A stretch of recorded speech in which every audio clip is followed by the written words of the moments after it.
بسم الله الرحمن الرحيم ومن أحسن قولا ممن دعا إلى الله وعمل صالحا وقال إنني من المسلمين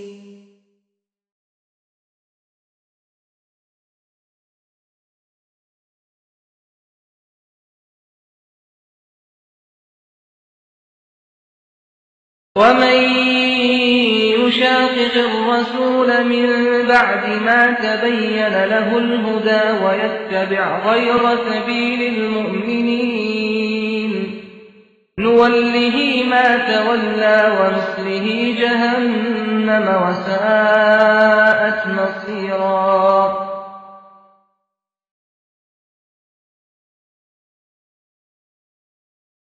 السلام عليكم ورحمة الله وبركاته إن الحمد لله نحمده ونستعينه ونستغفره ونعوذ بالله من شرور أنفسنا ومن سيئات أعمالنا من يهده الله فلا مضل له ومن يضلله فلا هادي له وأشهد أن لا إله إلا الله وحده لا شريك له وأشهد أن محمدا عبده ورسوله يا أيها الذين آمنوا اتقوا الله حق تقاته ولا تموتن إلا وأنتم مسلمون يا أيها الناس اتقوا ربكم الذي خلقكم من نفس واحدة وخلق منها زوجها وبث منهما رجالا كثيرا ونساء واتقوا الله الذي تساءلون به والأرحام إن الله كان عليكم رقيبا يا أيها الذين آمنوا اتقوا الله وقولوا قولا سديدا يصلح لكم أعمالكم ويغفر لكم ذنوبكم ومن يطع الله ورسوله فقد فاز فوزا عظيما أما بعد فإن خير الحديث كتاب الله وخير الهدي هدي محمد صلى الله عليه وسلم وشر الأمور محدثاتها وكل محدثة بدعة وكل بدعة ضلالة وكل ضلالة في النار أعوذ بالله من الشيطان الرجيم بسم الله الرحمن الرحيم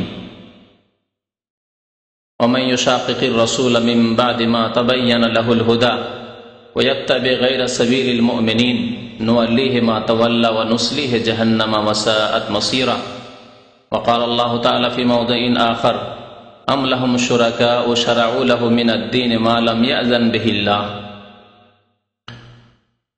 মহান আল্লাহর সমস্ত প্রশংসা যে আল্লাহ পাক আমাদেরকে সৃষ্টি করেছেন এবং আমাদেরকে সঠিক পথ দেখিয়েছেন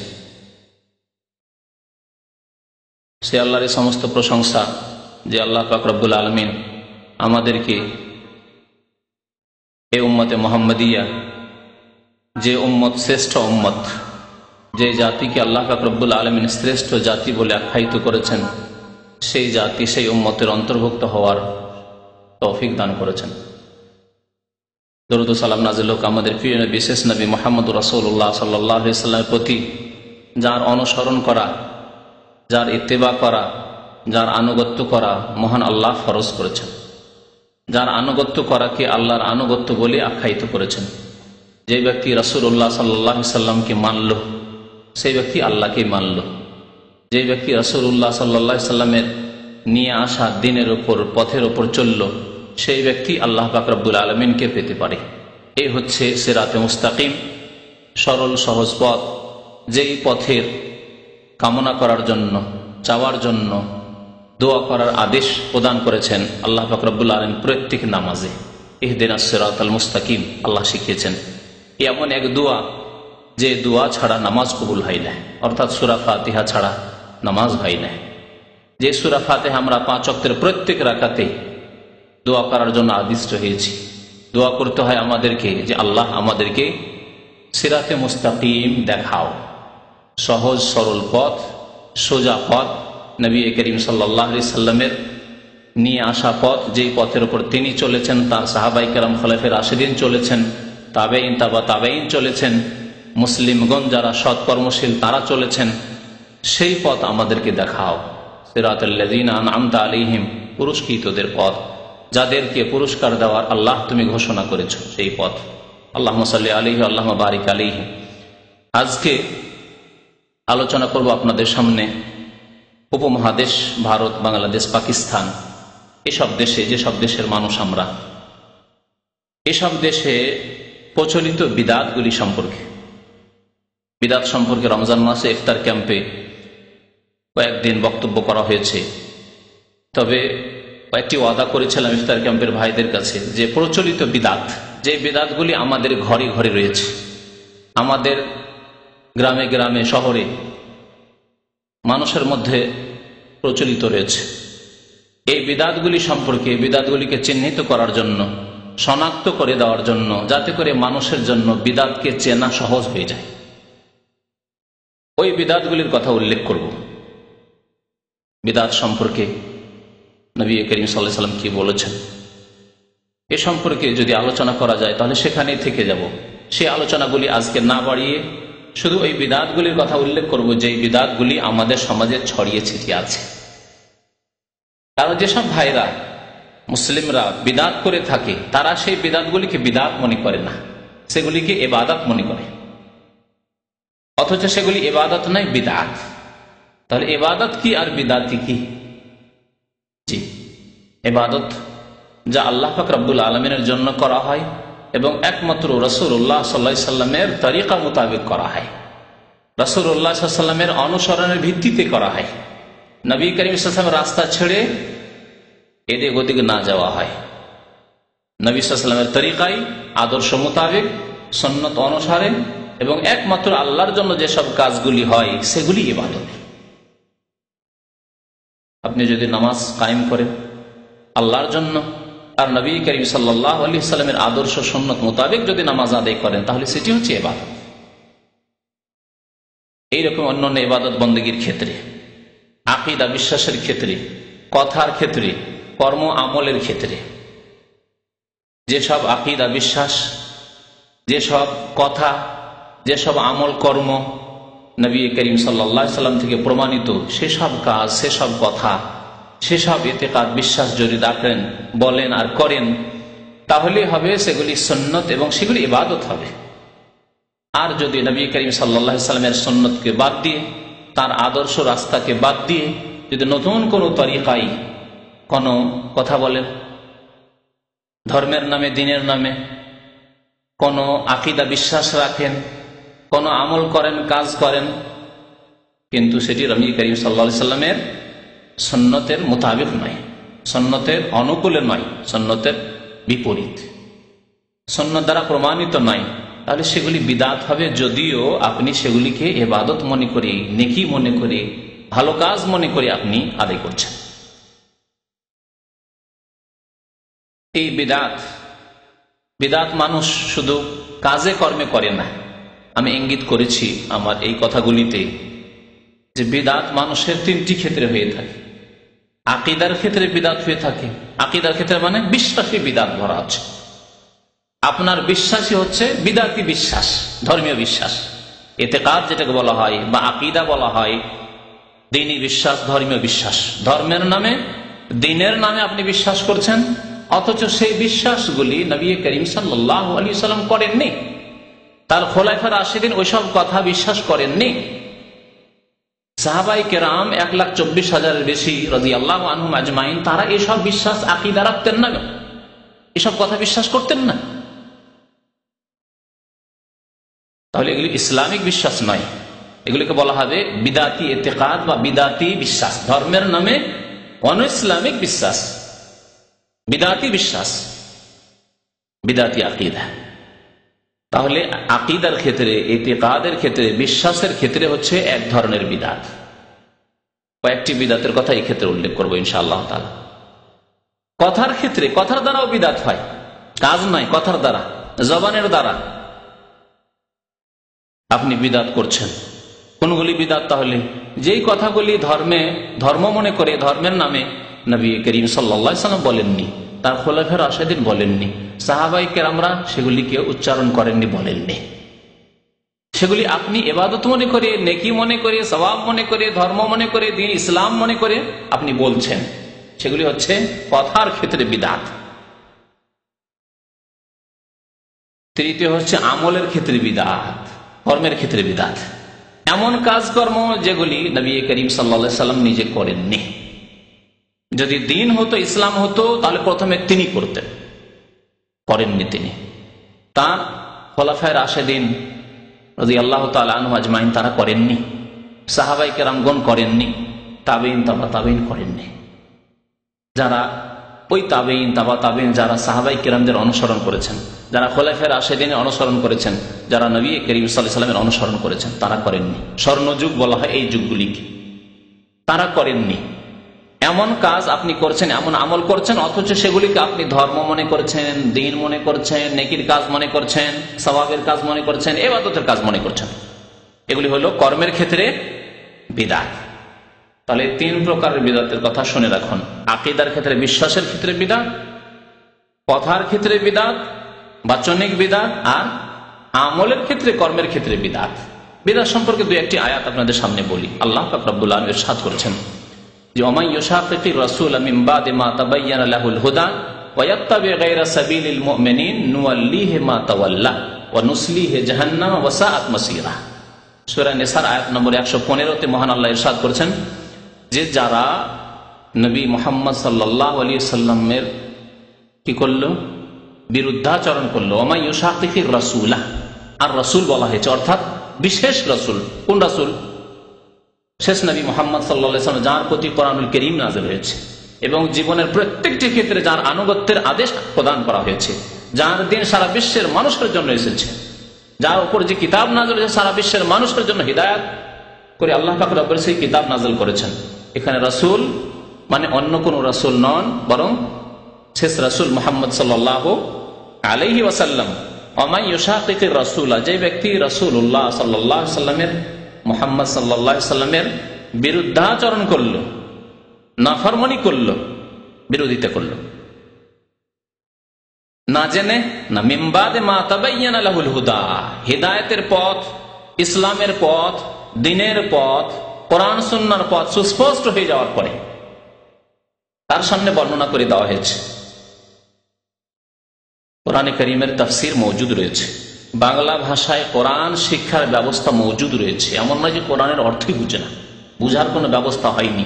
কোরআন সুন্নাহর নির্ভেজাল কথাবার্তা তার কানে পৌঁছেনি এমন নয়। ভালো কোনো আলেমের সংসর্গে আসেনি যারা কোরআন এবং হাদিসের কথা বলে এমন নয়, শেখার সুযোগ সুবিধা ছিল। তাহলে পার্থক্য আছে, একজনের শেখার সুযোগ সুবিধা আছে আর একজনের শেখার সুযোগ সুবিধা নাই, দুইজনের মাঝে আল্লাহ পার্থক্য করেছেন। আল্লাহ বলছেন মিন বাদি মা তাবায়্যানা লাহুল হুদা, সঠিক পথ সুস্পষ্ট হয়ে যাওয়ার পরে। হাদিসের কিতাবের তরজমা হয়ে গেছে বুখারী শরীফের, মুসলিম শরীফের, প্রায় হাদিসের কিতাবের তরজমা হয়ে গেছে, অনুবাদ হয়ে গেছে বাংলায়। সেগুলি পড়েন না, পড়ে মকসুদুল মুমিনিন, আর কি পড়ে বেহেশতে জেওয়ার, আর ফাজাইল আমল পড়ে, আর কি পড়ে নেয়ামুল কোরআন, আর ওই জিকির ওজিফার কিতাব, জি বিভিন্ন খতমের কিতাব ইত্যাদি ইত্যাদি, এইসব পড়ে। কিন্তু আল্লাহ এবং রসুলের কথা পড়ার মতো করে পড়ে না। মাদ্রাসায় পড়েছে, মৌলবি হয়েছে, হুজুর হয়েছে, ফারেক হয়েছে, কওমি মাদ্রাসা থেকে, আলিয়া মাদ্রাসা থেকে কামেল টাইটেল করে, কিন্তু কোরআন হাদিস পড়েনি। ফিকার নামে মানুষের কথা, মানব রচিত মতবাদ পড়েছে, মানুষের ব্যক্তিগত মতগুলি পড়াশোনা করেছে, কোরআন এবং সুন্নাহর শিক্ষা লাভ করেনি। নামে মাত্র পড়েছে, নামকে অস্তে। আল্লাহ রসুলের হাদিস শিখবো এবং তার মোতাবেক আমল করবো, তার দিকে মানুষকে আহ্বান করবো, বলবো নবী করিম সাল্লাল্লাহু আলাইহি ওয়াসাল্লামের পথ এই, নবী সাল্লাল্লাহু আলাইহি ওয়াসাল্লামের হাদিসে এই রয়েছে, এই কথা বলার জন্য নয়, আর শেখার জন্য নয়। বরকতের জন্য কিছু কিছু সামান্য পড়ে থাকে, কিছু আমলের জন্য না। আমল করতে হবে কিসের ওপর? নাফিকার উপর, বুজুর্গানে দিন যা বলেছেন তার উপর। এইরকম ধ্যান ধারণা নিয়ে পড়াশোনা করেছে। এই অবস্থা কিনা অধিকাংশ মাদ্রাসাগুলির অবস্থা এরকম, সবগুলি না হইলেও। মিন বাদি মা তাবায়্যানা লাহুল হুদা, হিদায়াত স্পষ্ট হয়ে যাওয়ার ব্যবস্থা আছে, কোরআন এবং হাদিসের তরজমা হয়ে গেছে, এসব তথ্য জানার সুযোগ সুবিধা হয়ে গেছে, বাংলা ভাষায় এগুলো অনুদিত হয়ে মানুষের ঘরে ঘরে পৌঁছার ব্যবস্থা আছে, ইসলামিক লাইব্রেরিতে পাওয়া যাচ্ছে। ভালো আলেমরা তাদের সামনে সুন্নাত বিদআত কিতাব বর্ণনা করে দিচ্ছেন। মিন বাদি মা তাবায়্যানা লাহুল হুদা ওয়া ইয়াত্তাবি গায়রা সাবিলিল মুমিনিন, রাসূলের বিরোধিতার কথা আল্লাহ উল্লেখ করলেন, আর তারপরে মুমিনদের রাস্তা ছাড়া অন্য কোন রাস্তার অনুসরণ করলো। আল্লাহ বলছেন ওয়া ইয়াত্তাবি গায়রা সাবিলিল মুমিনিন, তো মুমিনদের রাস্তা, মুমিনের কোন রাস্তা হচ্ছে আদর্শ রাস্তা, মুমিনের আদর্শ রাস্তা কোন মুমিনদেরকে বলা হয়েছে? আজকালকার জামানার মুমিন মুসলিমদেরকে বলা হয়েছে সারা বিশ্বের, যারা আদর্শ মুমিন, এই উম্মতের আদর্শ মুমিন সাহাবায়ে কেরাম খুলাফায়ে রাশিদিন, এক নম্বরে। এবং সেই যুগে এই আয়াত নাজিল হচ্ছে। আয়াত যখন নাজিল হচ্ছে তখনকার মুমিন কারা? আমরা ছিলাম, বিদাতিরা ছিল, কবর মাজার পন্থী ওরসওয়ালারা ছিল, কাওয়ালি গায়ওয়ারা ছিল, ছিল না। পীর মুরিদের বয়াত করে তারা ছিল, তারা ছিল না। তাহলে মুমিনিন কাদেরকে বলা হয়েছে? কোরআন নাজিল হওয়ার যুগে যারা মুমিন ছিলেন তারা হচ্ছেন একমাত্র সাহাবায়ে কেরাম। তাহলে এখানে আল্লাহ রাসূল সাল্লাল্লাহু আলাইহি ওয়াসাল্লামের সাথে সাহাবায়ে কেরামদের অনুসরণের কথা বলা হচ্ছে। যদি আপনি সঠিক পথে থাকতে চান তাহলে মুমিনদের রাস্তাকে ফলো করবেন, আপনি মুমিনদের রাস্তা, মুমিনগণের রাস্তার অনুসরণ করে নেব। আর যদি এর ব্যতিক্রম হয়, ওয়াত্তাবি গায়রা সাবিলিল মুমিনিন, মুমিনদের রাস্তা ছাড়া অন্য কোন রাস্তার অনুসরণ যদি আপনি করেন, রাসূলের নাফরমানি হলো, আর সাহাবায়ে কেরাম মুমিনগণের রাস্তা ছাড়া অন্য কোন রাস্তা অবলম্বন করা হলো, অনুসরণ করা হলো, তাহলে আল্লাহ কি করবেন? এইরকম মুসলিমদেরকে নুআল্লিহি মা তাওয়াল্লা, আল্লাহ বলছেন যেদিকে চলে যেতে চাইবে সেদিকেই যেতে দেবো আমি, যেদিকে ফিরতে চাই সেদিকে ফিরিয়ে দেবো আমি। বিদাতের দিকে যেতে চান, মুরিদ হতে চান আপনি পীর সাহেবের, জি, আপনি সুফিবাদে বিশ্বাসী হতে চান, আপনি ওরসের মেলায় যেতে চান, আপনি কবরে সিজদা করতে চান, চাদরও চড়াতে চান, আপনি বিদাতের রাস্তা অবলম্বন করতে চান, সাহাবায়ে কেরাম খোলাফায়ে রাশিদিনের রাস্তা ছেড়ে দিয়ে, নুআল্লিহি মা তাওয়াল্লা, যেদিকে যেতে চাইবে সেদিকে আমি ফিরিয়ে দেব। ওয়া নুসলিহি জাহান্নাম, শেষ পরিণাম কি করব? জাহান্নামে প্রবিষ্ট করব, জাহান্নামে দাখিল করব। যেদিকে যেতে চাই বাধা আল্লাহ দেবেন না। ওয়ালাউ শাআ আল্লাহ হাদাকুম আজমাইন, আল্লাহ জবরদস্তি করে হিদায়াত করতে চান না মানুষকে, তাহলে পরীক্ষাই থাকবে না। স্বাধীনভাবে ছেড়ে দিলেই পরীক্ষা করা যাবে, আর যদি বাধ্য করে দেন তাহলে পরীক্ষা হবে না দুনিয়ার ক্ষেত্রে। তেমনি আল্লাহ পাক রব্বুল আলামিন বাধ্য করে যদি হিদায়াত করতেন, আল্লাহ সৃষ্টিকর্তা বাধ্য করে দিতেন, পাথরের মতো, যেখানে ফেলে দেওয়া হয়েছে পাথর সেখানেই থাকবে পাথর, এইরকম আমাদেরকে আল্লাহ করে দেন। স্বাধীনভাবে ছেড়েছেন, এখন ভালো রাস্তা ধরছেন না ধরছেন, আপনার মধ্যে খারাপ গুণ আছে, ভালো গুণ আছে, খারাপ গুণকে আপনি দমন করেন আর ভালো গুণকে আপনি বৃদ্ধি করেন, এ হচ্ছে আপনাকে আল্লাহর আদেশ। আপনি নবীর তরিকা ধরেন, সাহাবায়ে কেরামের রাস্তা ধরেন, আর বড়দের রাস্তার নামে বিদাতি রাস্তা ছাড়েন, সব রাস্তা ধরিয়েন না। নুসলিহে জাহান্নাম, না হলে জাহান্নামে আমি ঢুকিয়ে দেব। ওয়াসাআত মাসিরা, আর বড়ই খারাপ পরিণাম হবে, পরিণাম খুব খারাপ হবে শেষ। তাহলে বিদাতীদের সম্পর্কে আল্লাহ পাক রব্বুল আলামিন কত সতর্কবাণী উচ্চারণ করেছেন, কিভাবে সাবধান করেছেন। নবীর রাস্তা ছেড়ে দিয়ে, সাহাবায়ে কেরামের রাস্তা ছেড়ে অন্য কোন রাস্তা অবলম্বন করবে না। এই আয়াত নিয়ে যদি যারা বিদআত করে থাকে তারা যদি গবেষণা করতো যে নবীর রাস্তা ছাড়বো না আর সাহাবায়ে কেরামের রাস্তা ছাড়বো না, এখন আপনার প্রত্যেকটি সমস্যার ক্ষেত্রে, প্রত্যেকটি আমল কর্মের ক্ষেত্রে, প্রত্যেকটি আকীদা বিশ্বাসের ক্ষেত্রে, প্রত্যেকটি কথার ক্ষেত্রে আপনি যাচাই বাছাই করুন যে নবী করিম সাল্লাল্লাহু আলাইহি ওয়াসাল্লাম এইরকম জিকির করেছেন, ওরস লাগিয়েছেন, কবর পাকা করেছেন না নিষেধ করেছেন। জি, পীর মুরিদের বায়াত হয়েছে সাহাবায়ে কেরামদের যুগে। প্রত্যেক প্রশ্ন আপনি নিজে উঠান, তোলেন প্রশ্ন, আর এই প্রশ্নের উত্তর নেন নবী করিম সাল্লাল্লাহু আলাইহি ওয়াসাল্লাম এবং সাহাবায়ে কেরামের জামানা থেকে উত্তর নেন আপনি, যদি আপনি জ্ঞানী হন। তাহলে জ্ঞানীদেরকে আল্লাহ দাওয়াত দিয়েছেন, বারবার করে আহ্বান করেছেন, তোমরা নিজের জ্ঞান দিয়ে কাজ নাও, তোমরা জ্ঞান দিয়ে কাজ নাও তোমরা। আল্লাহ পাক রব্বুল আলামিন আরো সতর্ক করেছেন বিদআত থেকে, ইরশাদ করেছেন সূরা শুরার আয়াত নম্বর 21-এ, আম লাহুম শুরাকা, বিদআতীদের সম্পর্কে আল্লাহ বলছেন তাদের কি দেবী দেবতা রয়েছে, তাদের কি উপাস্য রয়েছে, প্রভু রয়েছে কেউ আল্লাহ ছাড়া। আম লাহুম শুরাকা, আল্লাহর কোন আরো অংশীদার কেউ রয়েছে তাদের। শারাউ লাহুম মিনাদ-দীনি মা লাম ইয়াযান বিহিল্লাহ, তাদের জন্য দিন ধর্ম রচনা করেছে আল্লাহ ছাড়া। মা লাম ইয়াযান বিহিল্লাহ, আল্লাহ যেসব কথা, কাজের, আকীদা, বিশ্বাসের অনুমতি দেননি সেসবের রচনা করেছে এবং তাদেরকে সেই ধর্ম দিয়ে দিয়েছে, সেই আকীদা, মতবাদ এগুলো দিয়ে দিয়েছে ধর্মের নামে। আল্লাহ ছাড়া আর কেউ আছে নাকি? আছে জিলানি, চিশতি, যাদেরকে এই ক্ষমতা দেওয়া হয়েছে খ্রিস্টান ধর্মের মতো। হ্যাঁ, যে ধর্মীয় গুরু, হিন্দুদের মতো যে ধর্মীয় গুরুরা যা বলবে তাই আমাদেরকে করতে হবে, কারণ তারা গুরু, গুরুজনকে মানতে হবে। এসব কথা কি ইসলামে আছে? না, আল্লাহ এবং রসুলের কথা মানতে হবে। আমলাহম শুরাকা, তাদের কি শরীক রয়েছে, প্রভু রয়েছে, শারাউলাহুম মিনাদ-দ্বীন, তাদের জন্য ধর্ম রচনা করে দিয়েছে। মা লাম ইয়াযান বিহিল্লাহ, যার অনুমতি আল্লাহ দেননি, যা কোরআনেও নেই, নবী করিম সাল্লাল্লাহু আলাইহি সাল্লামের আদর্শ সুন্নতে হাদিসেও নেই। না, আল্লাহ দেননি তাহলে, তাই না? তারপরে আল্লাহ বলছেন যে ওয়ালাউলা কালিমাতুল ফাসলি, আল্লাহর পক্ষ থেকে যদি অগ্রিম ফয়সালা না হয়ে যেত যে সারা বিশ্বকে একসাথে আল্লাহ ধ্বংস করে দেবেন না, সারা বিশ্বের মুসলিম জাতিকে একসাথে আল্লাহ ধ্বংস করে দেবেন না, এটা হচ্ছে আল্লাহর ফয়সালা।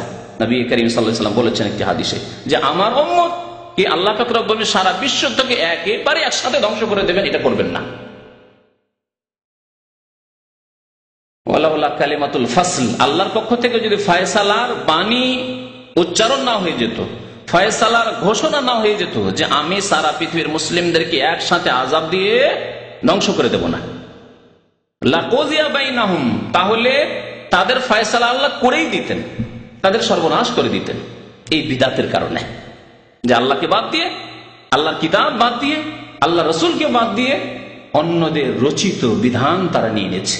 সে রাজনৈতিক ক্ষেত্রে হোক, যারা রাজনৈতিক নেতাদের কাছ থেকে মানব রচিত বিধান দিয়ে দেশ চালাচ্ছে তাদের ক্ষেত্রে হোক, আর ধর্মের ক্ষেত্রে হোক, যে হুজুরজিদের কথা আর পীরদের কথা আর বড়দের কথা, বুজুর্গানের দিনের কথার নামে কোরআন এবং হাদিসের বাইরে তারা কাজকর্ম করে থাকে আর ইতিকাদ রেখে থাকে আর বলে থাকে।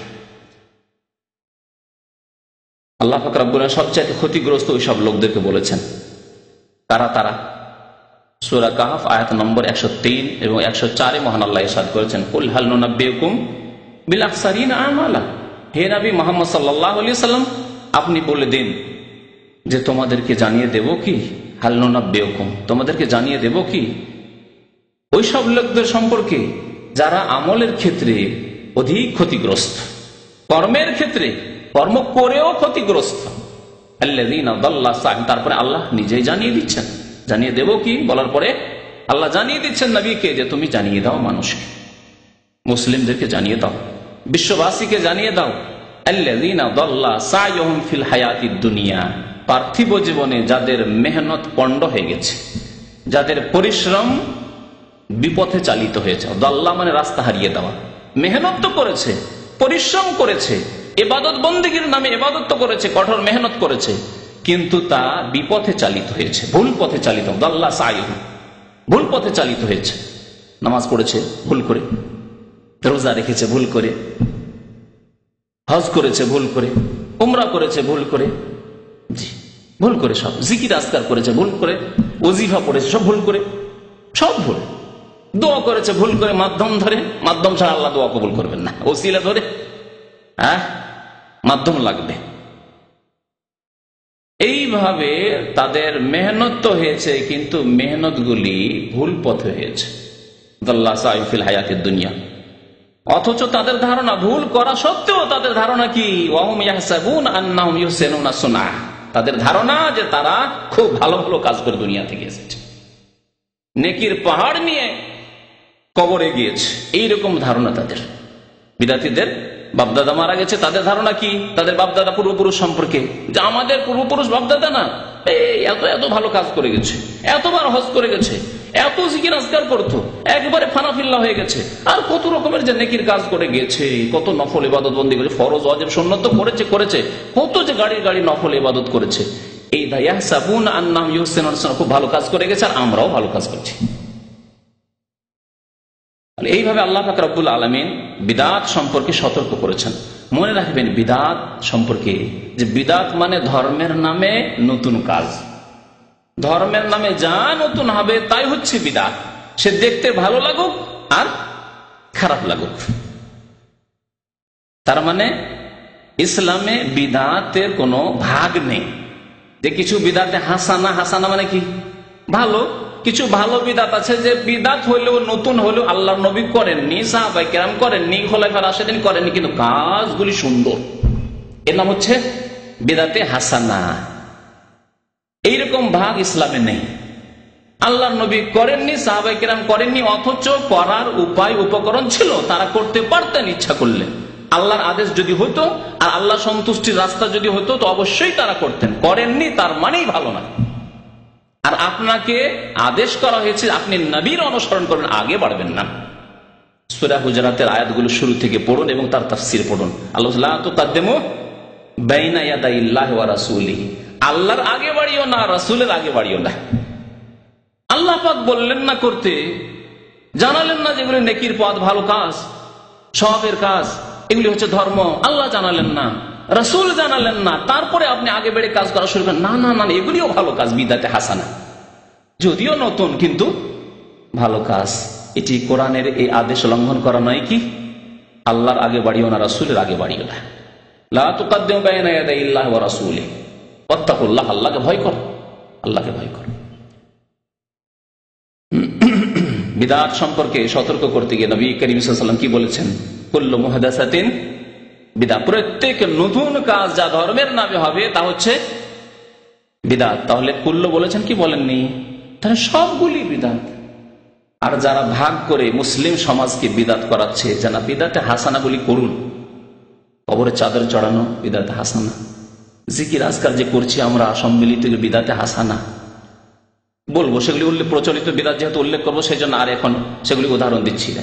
যেগুলি করে মুসলিম সমাজের লোকেরা অথচ কোরআনে নেই, হাদিসে নেই, সাহাবায়ে কেরামরা করেননি, খোলাফায়ে রাশিদিন করেন, বলছে এগুলি বিদআতে হাসানা, কারণ আমরা করি, এগুলো ভালো মনে করি, বিদআতে হাসানা। আর বিদআতে সাইয়্যা খারাপ, যেগুলি খারাপ সেগুলি বিদআতে সাইয়্যা। তাহলে খারাপ আর ভালোর মানদণ্ড কি তাহলে শরীয়তে? যে কোন বিদআতকে বিদআতে হাসানা ভালো বিদআত বলবেন আর কোন বিদআতকে খারাপ বিদআত বলবেন? অর্থাৎ জন্মবার্ষিকী পালন করা হচ্ছে, নিজের স্ত্রীর ছেলে মেয়েদের বিবাহ শাদী দিবস পালন করা হচ্ছে, ম্যারেজ ডে পালন করা হচ্ছে, ভালো মনে করে করা হয় না? তারপরে তাতে কিছু গরিব মিসকিনকে খাওয়াবেন, ভালো ভালো খাবার দাবার তৈরি, আশেপাশে গরিব মিসকিন কিছু তো খাওয়াবেন, কিছু তো নেকির কাজ দেখা যাচ্ছে সামনে। এইরকম যুক্তি যদি পেশ করা হয় তাহলে মানদণ্ড কোথায় যে এই বিদআতগুলি ভালো, বিদআতে হাসানা না সাইয়্যা খারাপ? কি দিয়ে আপনি ওজন করবেন, মাপবেন কি দিয়ে যে এগুলি ভালো বিদআত না খারাপ বিদআত? কোরআন হাদিস দিয়ে মাপতে হবে। নবী কারীম সাল্লাল্লাহু আলাইহি ওয়াসাল্লাম বলেছেন কুল্লু বিদআতিন দালালাহ, প্রত্যেক বিদআত বলেছেন, কতিপয় বিদআত বলেননি, বাজ মানে কিছু, বাজ বলেননি, বলেছেন কুল্লু, প্রত্যেক বিদআত হচ্ছে গুমরাহি পথভ্রষ্টতা। কুল্লু দালালাতিন ফিন্নার, প্রত্যেক ভ্রষ্টতা গুমরাহির পরিণাম হচ্ছে জাহান্নাম। আরো বলেছেন নবী করিম সাল্লাল্লাহু আলাইহি ওয়াসাল্লাম, আবু দাউদ শরীফের হাদিস, এই সুন্নতি খুতবা, প্রত্যেক খুতবায় প্রত্যেক বক্তব্যে নবী করিম সাল্লাল্লাহু আলাইহি ওয়াসাল্লাম এই মূল্যবান কথাগুলি বলতেন। আর নবী করিম সাল্লাল্লাহু আলাইহি ওয়াসাল্লাম একবার উপদেশ দিয়ে বলেছিলেন যে যদি তোমরা দীর্ঘদিন বেঁচে থাকো দেখবে ফাসায়ারা ইখতিলাফান কাসীরা, এই জাতিতে এই উম্মতে অনেক মতানৈক্য ইখতিলাফ দেখবে, দলাদলি দেখবে, কন্দল দেখবে, ঝড়া বিবাদ দেখবে। ফালাইকুম বিসুন্নতি ওয়া সুন্নাতিল খুলাফায়ে রাশিদিন আল মাহদিন মিন বাদি, আমি বারবার যে খুলাফায়ে রাশিদিনের কথা কেন বলছি এই হাদিসের আলোকে। সুতরাং তোমরা আমার সুন্নতকে, আমার আদর্শকে মজবুত করে ধারণ করবে। আর খুলাফায়ে রাশিদিন আবু বকর, ওমর, ওসমান, আলী, 4 খলিফা পর্যন্ত, তারপরে কোন খলিফা 100% আদর্শ না, তাদের ভালো ছিল, কিছু ভুল ত্রুটি ছিল। সুতরাং তাদেরকে আর সত্যের মাপকাঠি বলে বলা হয়নি যে অমুক খলিফা, অমুক নেতা সত্যের মাপকাঠি, তার অনুসরণ করিও না, তার ভালোগুলি নিয়েও যেগুলি ভুল আছে সেগুলি ছেড়ে দিয়ে। কিন্তু এই 4 খলিফা যাদেরকে খোলাফায়ে রাশিদিন বলা হয়, তারা প্রত্যেক ক্ষেত্রে নবী করিম সাল্লাল্লাহু আলাইহি ওয়াসাল্লামের সুন্নতের যেহেতু অনুসরণ করেছেন, তাই তাদের অনুসরণ করতে বলা হয়েছে ওয়া সুন্নাতিল খুলাফায়ে রাশিদিন আল মাহদিন মিন বাদি, আমার পরে যারা হেদায়েত প্রাপ্ত থাকবেন, সঠিক পথের উপর অটল থাকবেন। আব্দু আলাইহি বিন নওয়াজিস, মজবুত করে ধারণ করবে, ছেড়ে দেবে না তাদের সুন্নাত। ওয়া ইয়াকুম ওয়া মুহদাসাতিল উমুর, আর তোমরা নতুন নতুন কাজ থেকে নিজেকে বাঁচিয়ে রাখবে। ফাইন্না কুল্লা মুহদাসাতিন বিদআহ, কারণ প্রত্যেক নতুন কাজ ধর্মের নাম। এখানে কুল্লা বললেন নবী করিম সাল্লাল্লাহু আলাইহি ওয়াসাল্লাম, বললেন না কুল্লা মুহদাসাতিন বিদআহ, প্রত্যেক নতুন কাজ হচ্ছে বিদআত। তাহলে বিদআতের ভালো মন্দের ভাগ ইসলামে নেই। যা নতুন করবে ধর্মের নামে অথচ কোরআন এবং হাদিসে নেই, নবী করিম সাল্লাল্লাহু আলাইহি ওয়াসাল্লাম থেকে তার হাদিসই পাওয়া যায় না, হাদিসে তার খোঁজ খবরই পাওয়া যায় না, সেগুলি হচ্ছে বিদআত। এখন আসুন ভারত, বাংলাদেশ, পাকিস্তান উপমহাদেশে যে বিদআতগুলি ছড়িয়ে আছে সে সম্পর্কে আমাদেরকে জানতে হবে, কারণ আমরা অনেকেই জানি না যে এগুলি বিদআত। আগেই বলেছি যে প্রথম কিসের বিদআত?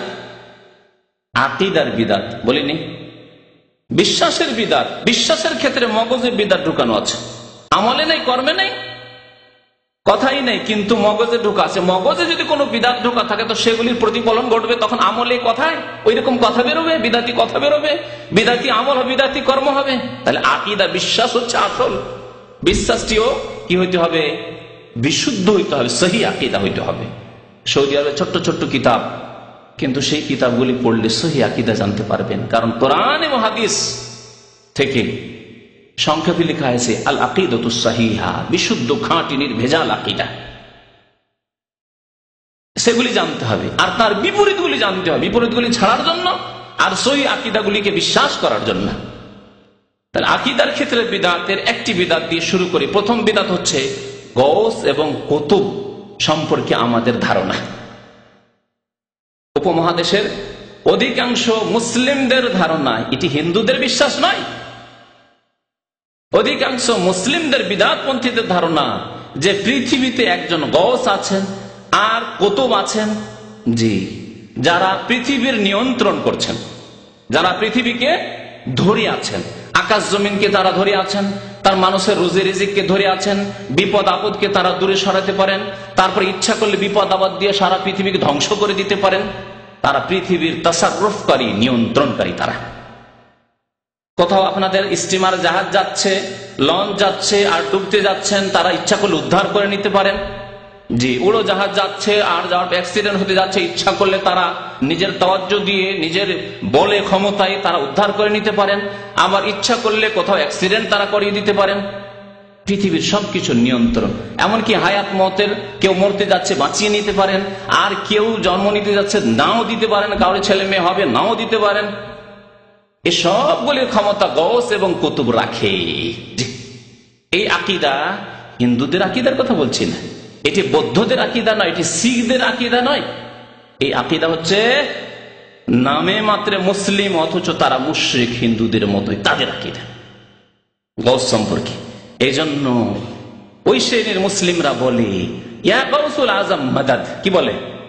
হে মহান গৌস, উদ্ধারকারী মহান গৌস, মাদাদ, সাহায্য করুন।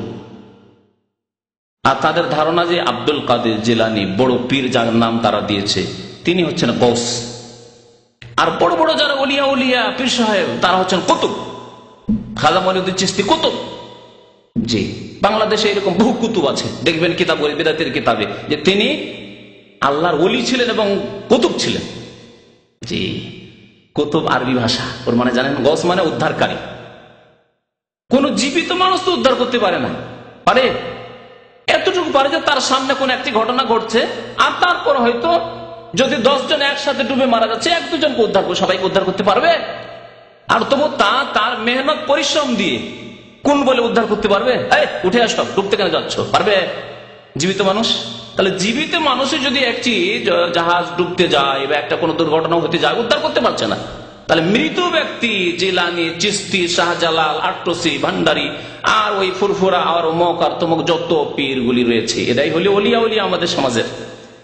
এরা গৌস কুতুব, এরা উদ্ধার করতে পারে। কত বড় শিরকি আকীদা! আল্লাহ ছাড়া কেউ উদ্ধার করার মালিক রয়েছে? জীবিতই উদ্ধার করতে পারছে না। আমি জীবিত থেকে আল্লাহ না করে এখানে আগুন লেগে গেলে উদ্ধার করতে পারবো না, তাহলে মৃত ব্যক্তি কি করে উদ্ধার করবে? হ্যাঁ, এই আগুন আল্লাহর আদেশের মতো, কোনই বারদা ঠান্ডা হয়ে যান, আর এই আগুন লেগেছে একবারে সাথে সাথে নেমে গেল গৌস আর কুতুবের অর্ডারে। এটা হতে পারে নাকি?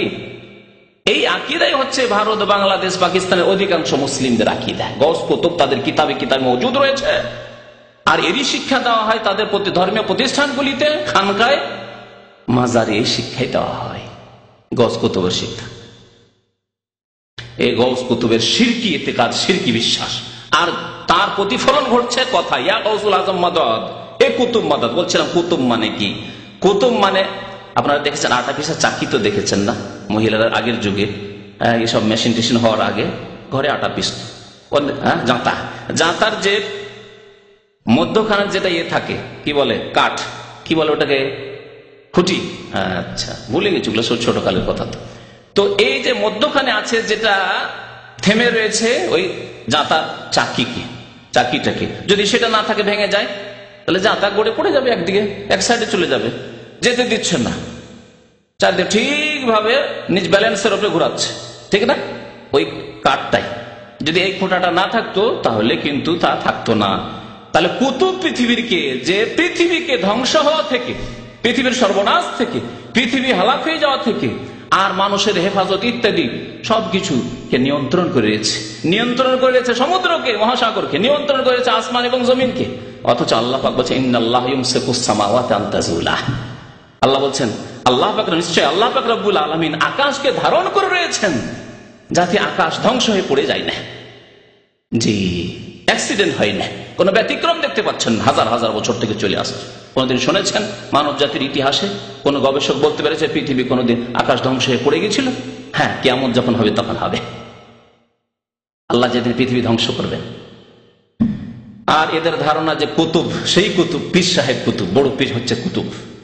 এদের আকিদা, বিদাতি আকিদা একটি বলি, তাসাউফ, সুফিবাদে বিশ্বাসী হওয়া। সুফিইজম হচ্ছে ধর্ম, অথচ সুফিইজম তাসাউফ শব্দটি কোরআনে তো পাবেন না, কোন হাদিসেও পাবেন না, এমনকি ফিকার কিতাবে হিদায়াতও পাবেন না। হানাফি ভাইদেরকে বলছি, ভাইরা আপনাদের সবচেয়ে বড় কিতাব ফিকার কিতাব হিদায়াত, হিদায়াতে তাসাউফের কোন একটি অধ্যায় আছে? ইমাম আবু হানিফার কোন কিতাবে তাসাউফের একটি অধ্যায় আছে? তাহলে এই লোক থেকে, যদিও ফিকার কিতাব আপনার শরীয়তের উৎস নয়, দলিল নয়, সেগুলি যদি কোরআন এবং হাদিসের অনুকূলে লেখা হয়, কোরআন এবং হাদিস থেকে যদি লেখা হয়, তার মোতাবেক হয়তো নেবেন, না হলে নেবেন না, মানুষের কথা সেগুলি। তাহলে কোরআন এবং হাদিসে যেই শব্দ নেই সেটি নিয়ে এত বাড়াবাড়ি কেন, সুফিবাদ ছড়িয়ে কেন রয়েছে মুসলিম সমাজে? সালাতের কথা, নামাজের কথা, সিয়ামের কথা, যাকাতের কথা আল্লাহ কত জায়গায় বলেছেন কোরআনে কারিমে। মুসলিম সমাজে যাকাত নেই, মুসলিম সমাজে নামাজ নেই, এত বেশি যত বেশি সুফিবাদ রয়েছে। সুফিবাদে বিশ্বাসী বিদাতির সংখ্যা এত বেশি নামাজিও নেই মুসলিম সমাজে। অথচ আল্লাহ নামাজের কথা কতবার বলেছেন কোরআনে কারিমে? আছে কোথাও? তাসাউফ আর সুফিয়া এসব কথাবার্তা কোরআনে আছে? কোথাও নেই। এলো কোথা থেকে? তাহলে এগুলি আকীদার বিদাত নয় যে আল্লাহকে পাওয়ার জন্য, আল্লাহর মারিফত হাসিল করার জন্য, আল্লাহ পর্যন্ত পৌঁছার জন্য তাসাউফে যেতেই হবে, অর্থাৎ কোন এক পীরে কামেলের মুরিদ হতেই হবে তার হাতে বায়াত করে। আর তাসাউফে যেসব ওজিফা দেওয়া হবে সেগুলি নিতে হবে। আর এগুলির বিভিন্ন তরিকা রয়েছে, সেই তরিকার কোন একটি তরিকা বা একাধিক তরিকায় বয়াত নিতে হয়। চিশতি হইতে হবে, না হয় মুজাদ্দিদি হইতে হবে, সাহারওয়ার্দী হইতে হবে, নকশবন্দি হইতে হবে, কাদেরি হইতে হবে। এইসব আকীদা মুসলিম সমাজে আছে না নেই? তাহলে আল্লাহকে পাওয়া যাবে। আছে কোরআন হাদিসে?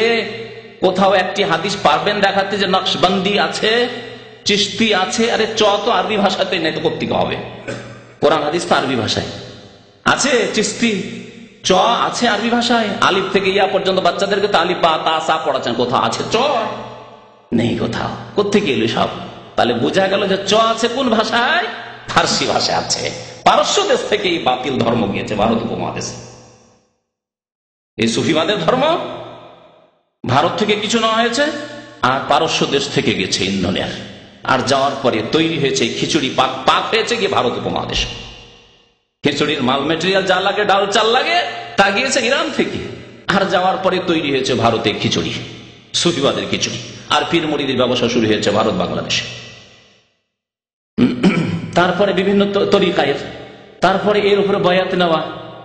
যতই বড় আলেম হয়ে যান না কেন, এইসব কথাবার্তা লেখা হচ্ছে, তাদের বই বের করে করে যখন শোনাবো আশ্চর্য হয়ে যাবে। যতই বড় আলেম হয়ে যান না কেন, শরীয়তের মাদ্রাসার আলেম, আর যতই বড় দক্ষ হয়ে যান না কেন, পীরে কামেলের মুরিদ হতেই হবে।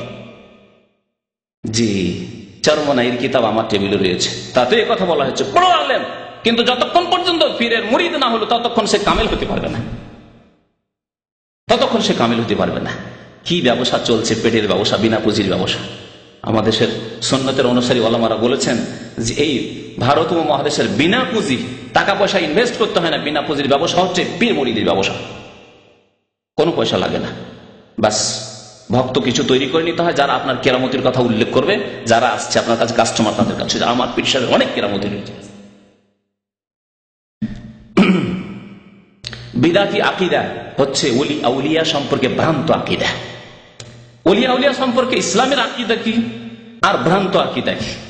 ইসলামের আকিদা হচ্ছে যে কোনো মানুষের জন্য বেলায়াতের পথ, ওলি হওয়ার রাস্তা উন্মুক্ত রয়েছে, খোলা আছে। আপনাদের প্রত্যেকে আল্লাহর ওলি হইতে পারে, ডোমের ছেলে, মেথরের ছেলে, শূদ্রর ছেলে, যে কোনো মানুষ কালেমা লা ইলাহা ইল্লাল্লাহ মুহাম্মাদুর রাসূলুল্লাহ অন্তর থেকে বিশ্বাস করে পড়ে নেওয়ার পর আল্লাহর ওলি হয়ে যেতে পারে। ওমর ফারুক রাদিয়াল্লাহু তাআলা যিনি নবীকে খুন করার জন্য আসছিলেন, তিনি যদি আল্লাহর দ্বিতীয় বড় ওলি এই উম্মতের হয়ে যেতে পারেন, তাহলে আপনি আমি, আমার জন্য রাস্তা খোলা নেই? আপনার জন্য রাস্তা খোলা নেই? ডোম মেথরের জন্য রাস্তা খোলা নেই? রাস্তা খোলা আছে। এ হচ্ছে ইসলাম। আল্লাহ বলছেন দুইটি গুণের দ্বারা তুমি ওলি হইতে পারো, আল্লাহর বন্ধু হইতে পারো, আল্লাহর দোস্ত হইতে পারো। আলা ইন্না আউলিয়া আল্লাহ লা খাউফুন আলাইহিম ওয়া লা হুম ইয়াহজানুন। জেনে রেখো যে আল্লাহর যারা বন্ধু তাদের কোনো ভয় নেই। আল্লাহ বলছেন লা খাউফুন আলাইহিম, কোনো ভয় নেই, ওয়া লা হুম ইয়াহজানুন, আর তাদের কোনো চিন্তাও নেই। তারা চিন্তিতও হবে না, না দুনিয়াতে না আখিরাতে। সবসময় তাদের শান্তি, মনের শান্তি। মনের শান্তি রয়েছে। মনের শান্তি টাকা পয়সা আসে না। মনের শান্তি ভালো চাকরি করলে আসে না। মনের শান্তি শুধু ভালো নারী পেলে আসে না, আর গাড়ি পেলে আসে না, ধন দৌলত দিয়ে, দুনিয়ার এসব ভোগ বিলাসের বস্তু দিয়ে আসে না। লা খাউফুন আলাইহিম ওয়া লা হুম ইয়াহজানুন। আর বিশেষ করে চিরকালে যে জীবন, আখিরাতের জীবন রয়েছে, সেখানে তাদের না কোনো ভয় রয়েছে, আর না তারা চিন্তিত হবে। কারা তারা? আল্লাহ বলছেন দুইটি গুণ, আল্লাযীনা আমানু ওয়া কানু ইয়াত্তাকুন। যে ব্যক্তি সত্যি ইমানদার হয়ে যেতে পারবে, মুমিন হয়ে যেতে পারবে, ইমানের যে ব্যাখ্যা রয়েছে সেই ব্যাখ্যা জেনে তার বাস্তবায়ন যারা করতে পারবে, সত্যিকার ইমান এবং ইমানের পরিপন্থী বিপরীত যতগুলি জিনিস রয়েছে সেগুলি থেকে যতক্ষণ মুক্ত হতে পারবে, মুক্ত না হলে ওলি হতে পারবে না। ইমানের দাবিও করে, নামাজ রোজাও করে, আর তার সাথে শিরক বিদআত করে, তাবিজ ঝুলানো, তাবিজ তৈরি লিখে লিখে দেয়, তাহলে কি ওলি হতে পারবে? কারণ ইমানের বিপরীত বস্তু মজুদ রয়েছে তার মধ্যে, সুতরাং সে ওলি হতে পারবে না। আল্লাযীনা আমানু, প্রথম গুণ হচ্ছে ইমানদার হতে হবে, পজিটিভের সাথে এবং নেগেটিভের সাথে। ইতিবাচক হতে হবে মুমিন, আর নেতিবাচক মুমিন হইতে হবে। ওয়া কানু ইয়াত্তাকুন, এবং দ্বিতীয় গুণ হচ্ছে আল্লাহ ভীরু হইতে হবে, আল্লাহর ভয় হইতে হবে। আল্লাহর ভয় যে কোনো জায়গায় যেখানে আল্লাহ থামতে বলেছেন চট করে আপনি থেমে যাবেন, স্টপ। যেখানে আল্লাহ রসুল থামতে বলেছেন সেখানে থেমে যাবেন আপনি, আল্লাহর ভয়। আল্লাহ রসুল কেন? রাষ্ট্রীয় ক্ষমতায় যারা রয়েছেন তারা থামতে বলেছেন, এবং আপনার এবং জনসাধারণ মানুষের স্বার্থ রয়েছে, সেখানে আপনি থেমে যাবেন। একটি সিগন্যালের কাছে দাঁড়ালেন আর সিগন্যাল লাল হয়ে আছে, আপনার যদি তাকওয়া আল্লাহ ভীরুতা থাকে তাহলে আপনি থেমে যাবেন। রাস্তা ক্লিয়ার রয়েছে, সাফ রয়েছে, এদিকেও গাড়ি নেই, এদিকেও গাড়ি নেই, কোনো দিকে গাড়ি নেই, তারপরও গাড়ি চালাচ্ছে না, কারণ সিগন্যাল লাল হয়ে রয়েছে। এ হচ্ছে তাকওয়া। তাকওয়ার একটি উদাহরণ দিলাম। কেন? আপনি জানেন যে নবী করিম সাল্লাল্লাহু আলাইহি ওয়াসাল্লাম বলেছেন, ওমান ইউতিল আমিরা, যে ব্যক্তি রাষ্ট্রীয় নেতার আনুগত্য করবে সে ফাকাদ আতানি, সে আমার আনুগত্য করলো। ওমান আতানি ফাকাদ আতা আল্লাহ, আর যেই ব্যক্তি আমার আনুগত্য করলো সে ব্যক্তি আল্লাহ পাক রব্বুল আলামিনের আনুগত্য করলো। কিন্তু এইরকম জায়গায় অনেক সময় তামাশা দেখি বসে, গাড়িতে বসে বসে আমি দাঁড়িয়ে আছি, পাশ দিয়ে গাড়ি টান দিয়ে চলে গেল ভোরের সময়, বিশেষ করে বা এমন সময় রমজান মাসে দেখলাম মাগরিব আর ইশার মাঝখানে ইফতার করে আসছি, গাড়ি টান দিয়ে চলে গেল, কারণ এদিক সেদিকে গাড়ি নেই, একটু সুযোগ পেল টান দিয়ে চলে গেল। জি, তাহলে তাকওয়ায় দুর্বলতা। এ তো একটি ছোট উদাহরণ দিলাম। জীবনের প্রত্যেকটি ক্ষেত্রে এক শ্রেণীর লোকেরা সমাজের ভয়ে পাপ করে না। জেনা কেন করে না? সমাজের লোকে খারাপ বলবে, কি হবে সারা জীবন আমাকে লোকেরা বলবে যে এই লোকটি লম্পট ছিল। মদ খায় না কি জন্য? সমাজে ঘৃণা করবে। জুয়া খেলে না কি জন্য? সমাজে ঘৃণা করবে। কিন্তু বিদেশে চলে আসার পরে এখানে কেউ কাউকে চেনা নেই, এখানে থাইল্যান্ডে লটারি খেলছে। দেশে করবে না, গ্রামে করবে না, কারণ গ্রামে লজ্জা পায়, বাচ্চা চারা রয়েছে, আত্মীয় স্বজন রয়েছে, বংশ রয়েছে, সমাজ রয়েছে, সমাজকে ভয় করে। হ্যাঁ, এর নাম তাকওয়া। বেঁচে থাকলো পাপ থেকে সে, কিন্তু এর নাম তাকওয়া নাই। বাংলাদেশে গেলে পাপ করে না, কিন্তু এর নাম তাকওয়া নাই। তাকওয়া হচ্ছে ইত্তাকুল্লাহ, আল্লাহকে ভয় করা। যে ব্যক্তি আল্লাহকে ভয় করবে, ইউসুফ আলাইহিস সালামের মতো পাপের সুযোগ পেলেও সে পাপ করবে না। পাপ করেন না এই জন্য যে সৌদি আরবে আইন কানুন খুব শক্ত রয়েছে, যদি ধরা পড়ে যায় বাপি গলা কেটে যাবে, তাহলে এর নাম তাকওয়া না। আপনি জেনা করেন না, কিন্তু আপনার মধ্যে তাকওয়া নেই।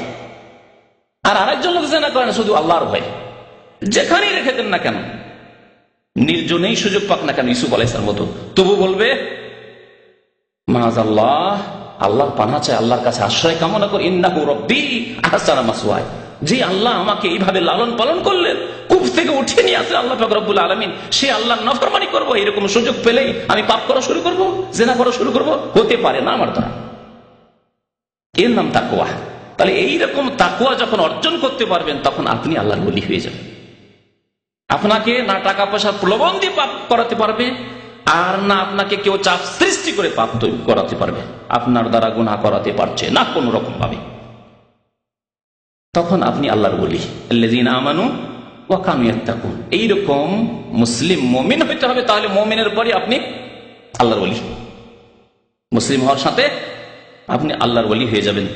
এটি তো বললাম শরীয়তের ওলি, ইসলামের ওলি। আর বিদাতীদের আল্লাহর ওলি যার সম্পর্কে শুধু কিতাবে লেখা আছে যে তার অনেক কেরামতি ছিল, তিনি জায়নামাজ বিছিয়ে দিয়ে গঙ্গা পার হয়ে গেছেন, পদ্মা পার হয়ে গেছেন, যমুনা পার হয়ে গেছেন, সমুদ্র পার হয়ে গেছেন, তারপরে বাতাসে উঠতে পারতেন, আর তিনি বিভিন্ন রকম কেরামত দেখাইতে পারতেন। মুরিদদেরকে যখন তখন মিষ্টি রসগোল্লা খাওয়াইতে পারতেন একেবারে, কোনো বাজারে যায়নি, হাটে যায়নি, হঠাৎ করে রসগোল্লা এসে হাজির। হ্যাঁ, এইসব জাদুর ভেলকিবাজি করতে পারতেন, আর এগুলির নাম কেরামত। ওরাই আল্লাহর ওলি।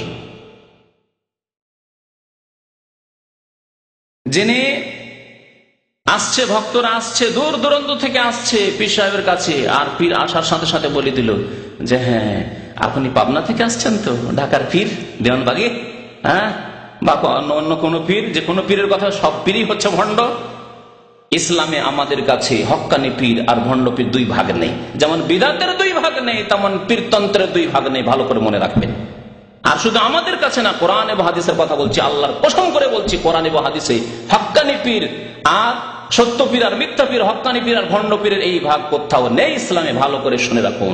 আর আল্লাহর কাছে কালকে আমাদের জবাবদেহি করতে হবে। এরপরেও যদি বলে যে না হক্কানি পীরও আছে বাংলাদেশে, এক শ্রেণী আলেমরা নিজের দুনিয়ার ব্যবসা চালানোর জন্য বলছে না না, আমরা সব পীরের কেন বিরোধী হব, হক্কানি পীর আছে, দুনিয়াতে আছে।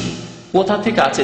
যেটা ইসলামে নেই সেটা আছে কোথায়? হবে পীরতন্ত্র ইসলামে নেই, তাসাউফ নেই, এই পীর মুরিদির ব্যবসা নেই, তাহলে হক্কানি পীর কর্তৃক হয়ে গেল। আপনাকে মাসলা মাসাইল জানতে হবে, ইসলামিক সমস্যার সমাধান নিতে হবে। আল্লাহ বলছেন কোন আলেমকে জিজ্ঞাসা করে নাও, দাম্মাম আছেন দাম্মামে ভালো আলেমকে জিজ্ঞেস করুন, রিয়াজ আছে রিয়াজে ভালো আলেমকে জিজ্ঞেস করুন, বাংলাদেশে বাংলাদেশে ভালো আলেমকে জিজ্ঞেস করুন, আমেরিকা ইউরোপ চলে যাবেন সেখানে ভালো আলেম খোঁজ করুন, যার সাথে যেখানে যোগাযোগ সম্ভব হচ্ছে। ফাসআলু আহলা যিকরি ইন কুনতুম লা তা'লামুন, না জানা থাকলে যাদের কাছে জ্ঞান রয়েছে দিনের তাদেরকে জিজ্ঞাসা করে নাও। কিন্তু একজন আপনার আধ্যাত্মিক রুহানি আপনার থাকবে, পীর থাকবে, আর তার অন্ধ অনুসরণ করতে হবে, মাঝে মাঝে জিয়ারত করতে হবে, তার জন্য উপঢৌকন হাদিয়া অথবা পাঠাইতে হবে, নজর নিয়াজ পাঠাইতে হবে, এসব ইসলামের নেই। এগুলি হচ্ছে বিদআত, এগুলি হচ্ছে গুমরাহির কারণ। তো ওলি আউলিয়া সম্পর্কে যে ভ্রান্ত ধারণা, তারপরে তারাই ওলি হতে পারে, অন্য কেউ ওলি হতে পারে না, যতই আল্লাহর নেক বান্দা হোক না কেন, যতই না বলে ইবাদত বন্দেগী করুক না কেন, ওলি হতে পারবে না। সৌদি আরবে ওলি খুঁজে পাবেন না আপনি। ভারত বাংলাদেশের বিদাতীদের ধারণায় সৌদি আরবে কোন ওলি নেই, কারণ এরা ভেলকিবাজি ও কেরামতির নামে, ভণ্ডামি ও জাদু ওসব দেখাতে পারে না। জি, তারা জিনকে প্রস্তুত করে রেখেছে। খোঁজ খবর দাও তো প্রত্যেকে এসছে, জিন ছড়িয়ে ছিটিয়ে রয়েছে, দ্রুত বেগে এসে খবর দিচ্ছে হ্যাঁ আপনার কাছে এই পাবনা থেকে আসছে পীর সাহেব, অমুক লোক আসছে, অমুক গ্রামে বাড়ি, সব ডিটেলস আছে। এ তো জিনের ব্যবহার, জিনকে বশে করা, এক ভেলকিবাজি জিনের দ্বারা। দুই নম্বর, তাদের কিছু চেলারা রয়েছে, তাদেরকে তৈরি করেছে, প্রথমে দেখা সাক্ষাৎ আগে আপনার আসার সময় করে নিয়েছে, আর ওখানে কথাবার্তা হচ্ছে, আর এদিকে ভিতরে আওয়াজ পৌঁছার ব্যবস্থা রাখা হয়েছে। ওই যে বাইরে কথাগুলি হচ্ছে, ভিতরে পীর সাহেব যে খানকাতে বসে আছে তার কাছে আওয়াজগুলি পৌঁছিচ্ছে। যেমনই আপনাকে সাক্ষাতের সময় দেওয়া হচ্ছে তখন পীর সাহেবের কাছে আওয়াজগুলি পৌঁছাচ্ছে, কথা পৌঁছে আছে। আচ্ছা আপনি পাবনা থেকে আসছেন, আপনার নাম তরিকুল ইসলাম, সব বলছে।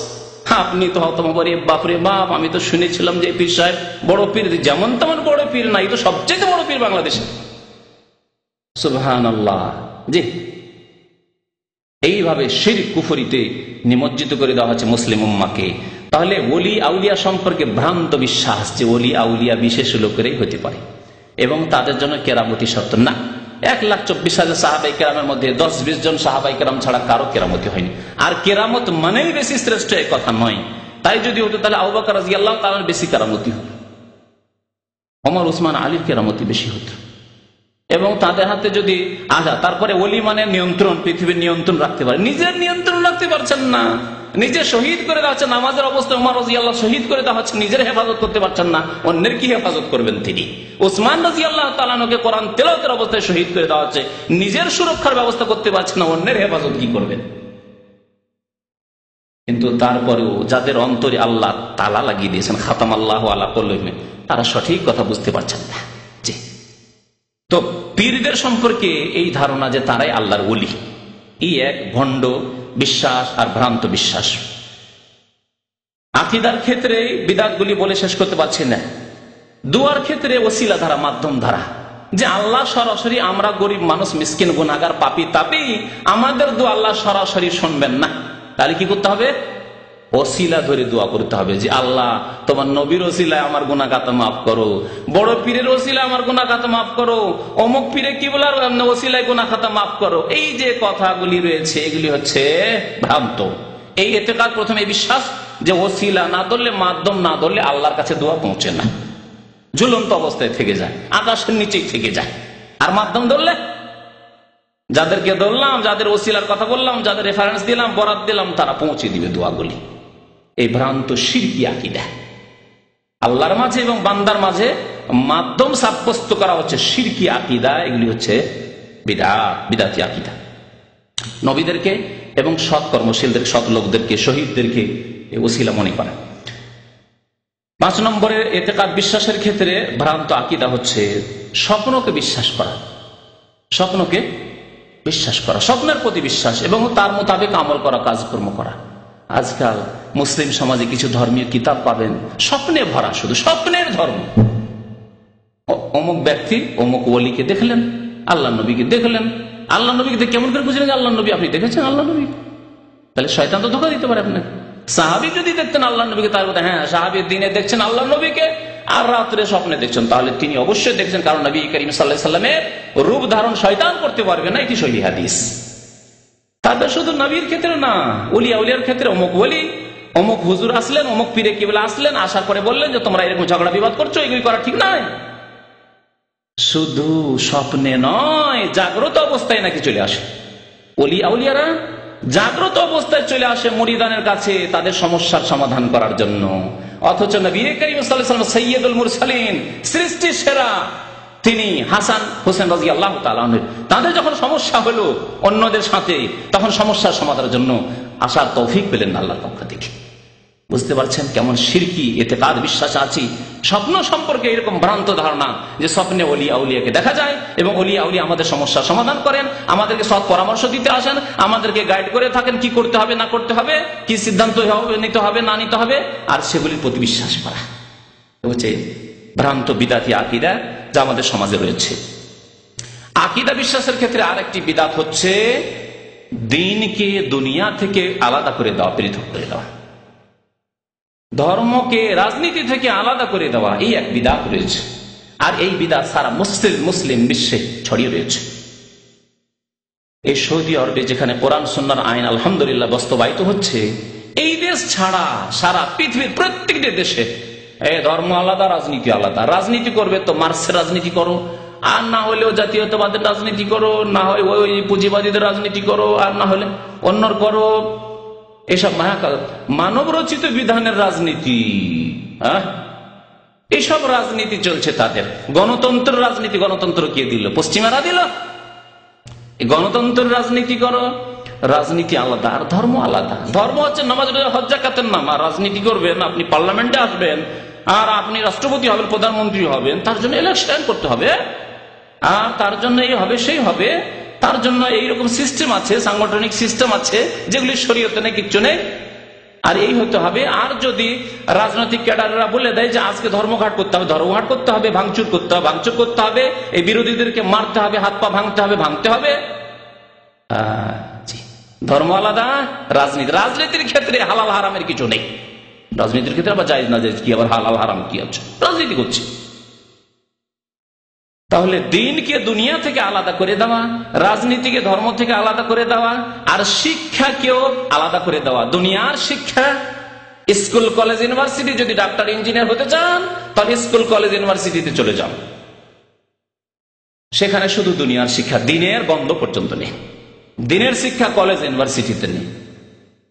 দিনের শিক্ষা যদি নিতে হয়, আর এতই আপনি ধর্মভীরু হন, আল্লাহ ভীরু হন, যান মাদ্রাসা আছে, কমি মাদ্রাসা আছে, আলিয়া মাদ্রাসা আছে, যান কিছু শিখান নিজের ছেলে মেয়েদেরকে, ওখানে শিখান। মাদ্রাসা মক্তব আছে, ওখানে বাচ্চাদেরকে কোরআন শেখান। তা হাফেজকে ভাড়া করে রেখে দেন, তার দ্বারা কিছু কোরআন শিখিয়ে দেন।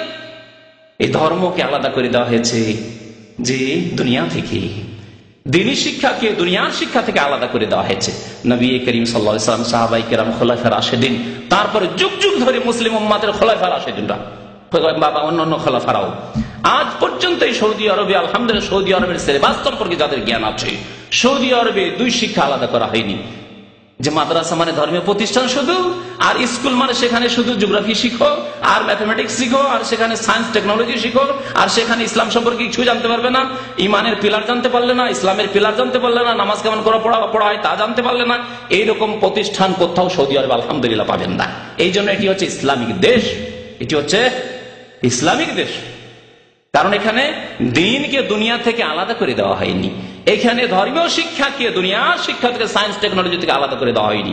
একজন ইঞ্জিনিয়ার হবে, ডাক্তার হবে, তার সাথে তাকে অবশ্যই নামাজ, রোজা, হজ, যাকাত, বিধি বিধান, হালাল হারাম, আকীদা, শুদ্ধ আকীদা, আভ্রান্ত আকীদা সব শিখতে হবে। এর জন্য একজন আরব কলিগ যদি আপনার থাকে, দেখবেন সৌদি আরবে পড়াশোনা করি, তার ইসলাম সম্পর্কে, অথচ ইঞ্জিনিয়ার সে, অথচ মেডিকেল ডাক্তার, তার দিন সম্পর্কে যথেষ্ট জ্ঞান রয়েছে। আর ভারত বাংলাদেশে একজন ডাক্তার কেন, ইঞ্জিনিয়ার কেনেন, তো মাশাআল্লাহ হাজারে একটিও পাবেন না যে পিলার অফ ইমান জানে, পিলার অফ ইসলাম জানে, নামাজ ভালো করে শুদ্ধ পড়তে জানে, এটুকু জানে না, বাকি তো জানেই না হালাল হারাম। বরং অনেক শিক্ষিত লোকের কাছে শুনেছি, আমার কাছে এসে একজন বলছে, শিক্ষিত মানুষ, জেনারেল শিক্ষিত, কলেজ ইউনিভার্সিটি ডিগ্রি হাসিল করা মানুষ, বলছে আপনি কি বলেন, আমরা ব্যবসা বাণিজ্য করবো, সেখানেও আবার হালাল হারাম নাকি? সেখানে আবার সুদের ব্যাপার স্যাপার আছে, সুদ আবার হালাল হারাম, অর্থনীতিতে আবার ইসলাম কোথায় আছে? তাহলে কি শিক্ষা দেওয়া হয়েছে কলেজ ইউনিভার্সিটিতে, ভারত, বাংলাদেশ, পাকিস্তানে, যে অর্থনীতির ক্ষেত্রে হালাল হারাম আবার কি? ধর্ম কি? ধর্ম আলাদা আর অর্থনীতি আলাদা, রাষ্ট্রনীতি আলাদা, সমাজনীতি আলাদা, ওসব নীতি আলাদা আর ধর্ম আলাদা। ধর্মের সম্পর্ক মসজিদের সাথে। এই হচ্ছে একটি চরম বড় বিদআত, যাতে বিপর্যয় নিয়ে এসছে মুসলিম উম্মাতের, ধ্বংস করেছে মুসলিম জাতিকে। মুসলিম জাতি নাস্তিক হতে লেগেছে, মুসলিম জাতি সেকুলার ধর্ম নিরপেক্ষতায় বিশ্বাসী হয়ে গেছে। ধর্ম নিরপেক্ষতা এরই নাম যে ধর্মের মধ্যে রাজনীতি ঢুকাবে না, রাজনীতিতে ধর্ম নিয়ে আসবে না, দিনের মধ্যে দুনিয়া ঢুকাবে না, স্কুল কলেজ ইউনিভার্সিটিতে ইসলামিক শিক্ষা চলবে না, না তো মূল্যবাদী হয়ে যাবে, সেকুলারিজম দেন না। এই হচ্ছে এক চরম বিদআত। আকীদার ক্ষেত্রে এই 6টি বিদআত আপনাদের সামনে উল্লেখ করলাম। সময় শেষ হতে যাচ্ছে, কথার ক্ষেত্রে কিছু বিদআতের কথা বলি। কথার ক্ষেত্রে বিদআত, যখন আকীদায় মানুষের মন মগজে বিদআত ঢুকে থাকে, তখন কথা কি বেরোবে? সুন্নতি কথা বেরোবে, নবীর কথা বেরোবে, সাহাবায়ে কেরামের কথা বেরোবে, ওই বিদআতি কথাই বেরোবে, ওই শিরকি কথাই বেরোবে। কথার ক্ষেত্রে বিদআত, আল্লাহ ছাড়া অন্যের কাছে ফরিয়াদ করা।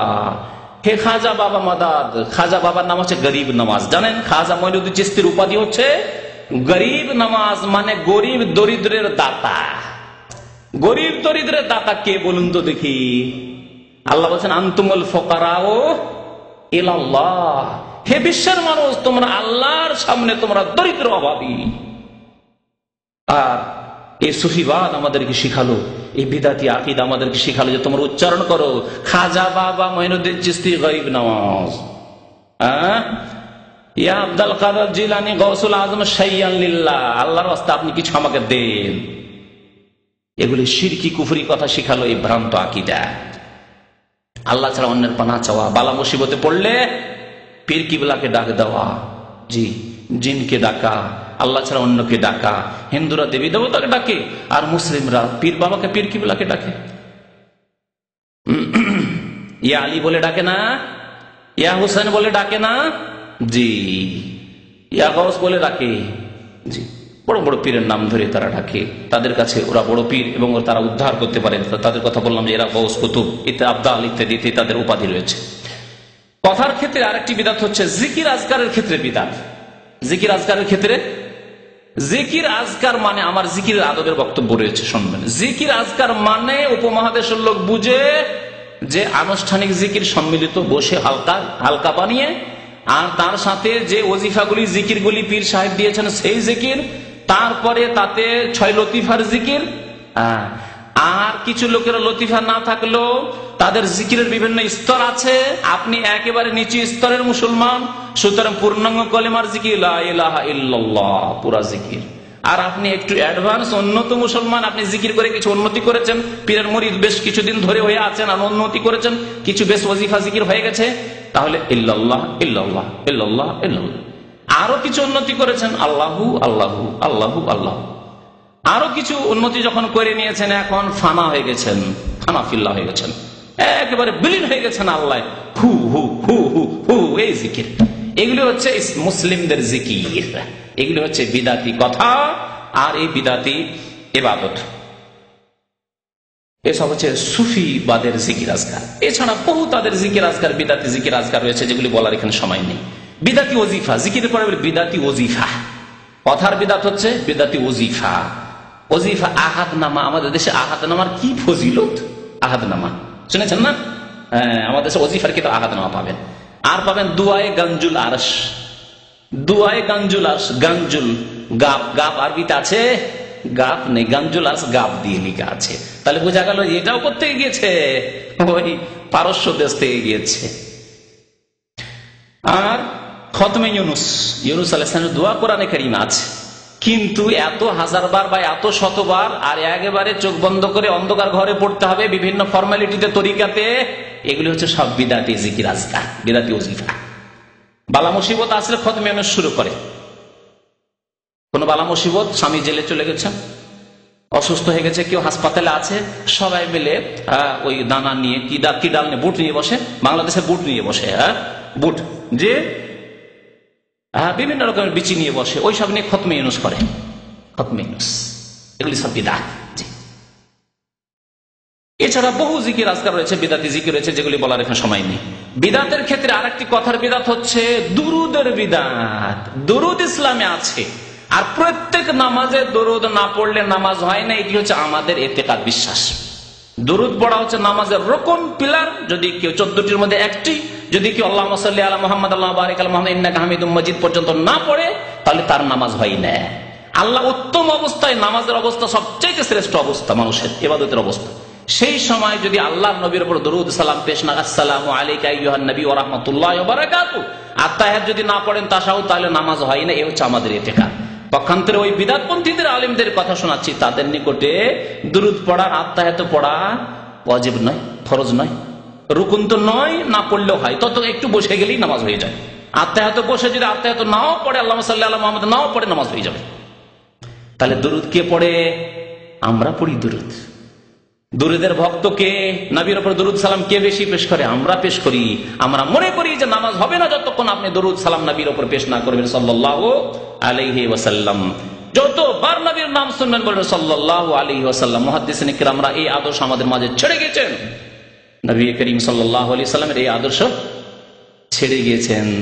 যে কোনো হাদিসের কিতাব খুলে দেখবেন কালা রাসূলুল্লাহ সাল্লাল্লাহু আলাইহি ওয়াসাল্লাম, সাল্লাল্লাহু আলাইহি ওয়াসাল্লাম ছোট্ট দুরুদ পাবেন। নামাজের মধ্যে দুরুদ না পড়লে নামাজ হবে না, সালাম না নবীর উপর পেশ করলে নামাজ হবে না। আর এই সম্মিলিত দুরুদ, ইয়া নবী সালাম আলাইকার দুরুদ, আর ওই চা খাওয়া দুরুদ, জালসা ওয়াজ মাহফিলের বাংলাদেশের, ভারতের, আল্লাহুম্মা সাল্লি আলা সাইয়্যিদিনা মাওলানা মুহাম্মদ ওয়া আলা আলি সাইয়্যিদিনা মাওলানা মুহাম্মদ। আর যে সুর দিয়ে টান দিল, বিদাতীদের সুর, সেজন্য সুর দিলাম না, দেওয়ার দরকারও নেই। আর এই যে শুরু আল্লাহুম্মা শুরু করিয়ে দিল, তারপরে চা খাচ্ছে না দুধ খাচ্ছে। আমাদের তো কিছুই দেন না, আপনারা ঘন্টা ঘন্টা বলিয়ে নিচ্ছেন। চা দুধ রাখা আছে, মাশাআল্লাহ, চা দুধ খাচ্ছে, আল্লাহুম্মা দিয়ে দিল। আর লোকেরা একেবারে ঝুঁকে ঝুঁকে পড়তে আছে, আর এদিকে ওর চা পানি খাওয়া হচ্ছে, একটু রেস্ট করা হচ্ছে। তারপরে কিছু চিন্তা করতে হলে আর কি বলবো তাও চিন্তাও করা হচ্ছে, কারণ আমরা তো বক্তা ভালো করে বুঝি। তো চিন্তা করা হলে চিন্তা করার সুযোগ আছে। আরে বলতে আছে না পানি না চা না চিন্তা করার সময়, কোনো সময়ই দেন না আপনারা। তো এই দুরুদ সালামের বিদাত, বিদাতি তরিকায় দুরুদ সালাম। ওয়াজ মাহফিলের দুরুদ আলাদা, আর মিলাদ মাহফিলের দুরুদ আলাদা।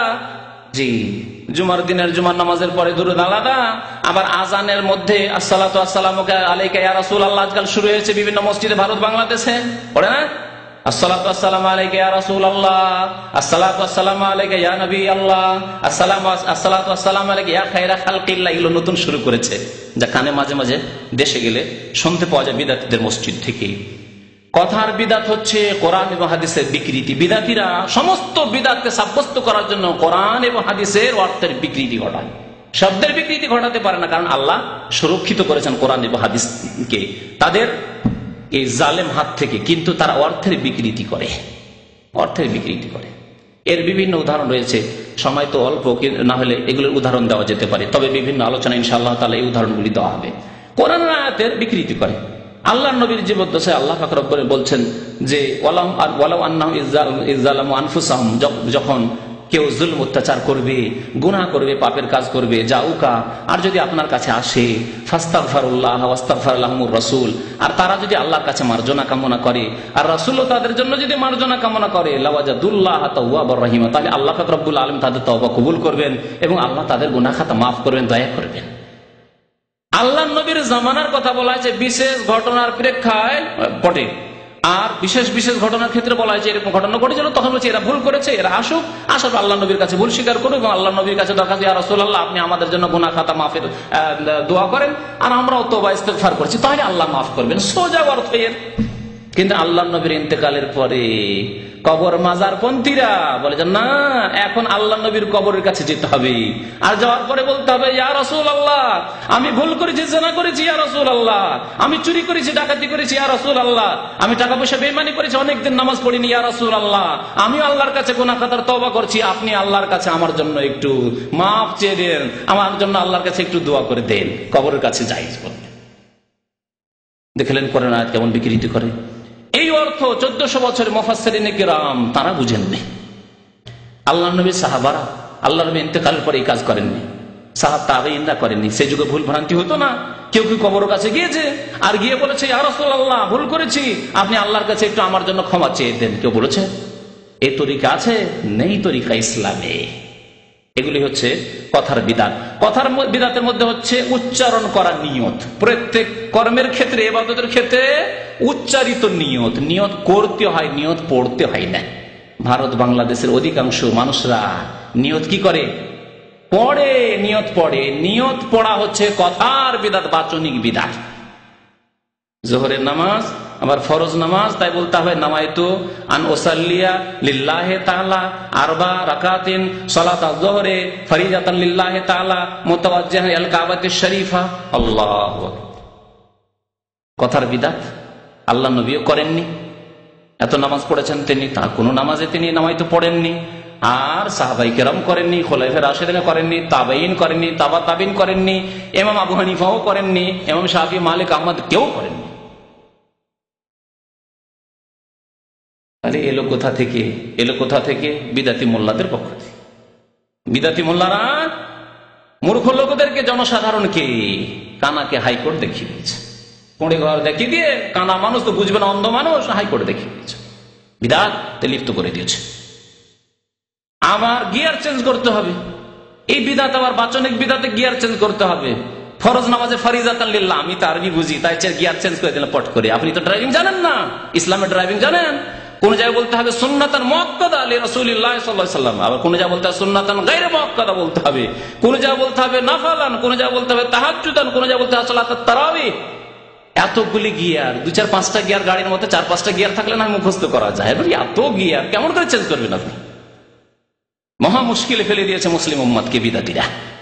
জি, রোজার জন্য বলতেন নামাইতু আন আসুমা গাদান লাকা মিন শাহরি রমাদান, মিন শাহরি রমাদান। আমি না হয় আরবি বুঝলাম, এখন শাওয়াল মাসে 6 রোজা রাখবো, তো কি বলতে হবে? আপনার ক্ষমতা আছে? কয়জন লোক এখানে বলবেন? তাহলে এখানে যে গিয়ার চেঞ্জ করতে হবে, নামাইতু আন আসুমা গাদান সিত্তাম মিন শাওয়াল, গিয়ার চেঞ্জ করতে হলো। আবার সোমবারে যদি সোমবারে নিয়ত রোজা রাখি, নামাইতু আন আসুমা গাদান লিয়াউমিল ইসনা লিয়াউমিল খামিস, মুশকিল। তারপর যদি কাজা হয়, কাজা অনেকের বাকি আছে, মহিলা মা বোনদের বাকি আছে, অনেকের রোজা বাকি আছে, বা পুরুষ লোকদের বাকি থাকতে পারে। নামাইতু আন আসুমা গাদান কাযান লে শাহরে রমাদান। মা বোনরা কি করে, বাঙালি মা বোনরা, উর্দু ভাষীরা, কেরালা ভাষীরা কি করে বলবে? এই গিয়ার চেঞ্জ করবে কি করে? মুশকিল। কত বিপদে ফেলেছে মুসলিম জাতিকে বিদাতিরা। কথার বিদাত দেখছেন, কথার বিদাত। হজ করলে আল্লাহুম্মা ইন্নী নাওয়াইতুল হাজ্জা ওয়াল উমরাতা ফায়াসসিরহু লি ওয়া তাকাব্বালহু মিন্নী, সব কি করে বলবে? আছে কোথায় ইসলামে? আছে? নেই, কোথাও নেই। এগুলি বিদাত। আমলের ক্ষেত্রে বিদাত, কয়েকটি বিদাত উল্লেখ করি। আমলের ক্ষেত্রে বিদাত হচ্ছে কবর পাকা করা। কবর পাকা না করলে কবরে সেজদা হতো না। কাঁচা কবরে সেজদা কোনোদিন হয় না, আর হবে না। কবর পাকা করা নবী করিম সাল্লাল্লাহু আলাইহি ওয়াসাল্লাম হারাম করেছেন, নিষেধ করেছেন। নাহা রাসূলুল্লাহ ইউজাসসাসাল কবর, কবর পাকা করতে নিষেধ করেছেন নবী করিম সাল্লাল্লাহু আলাইহি ওয়াসাল্লাম।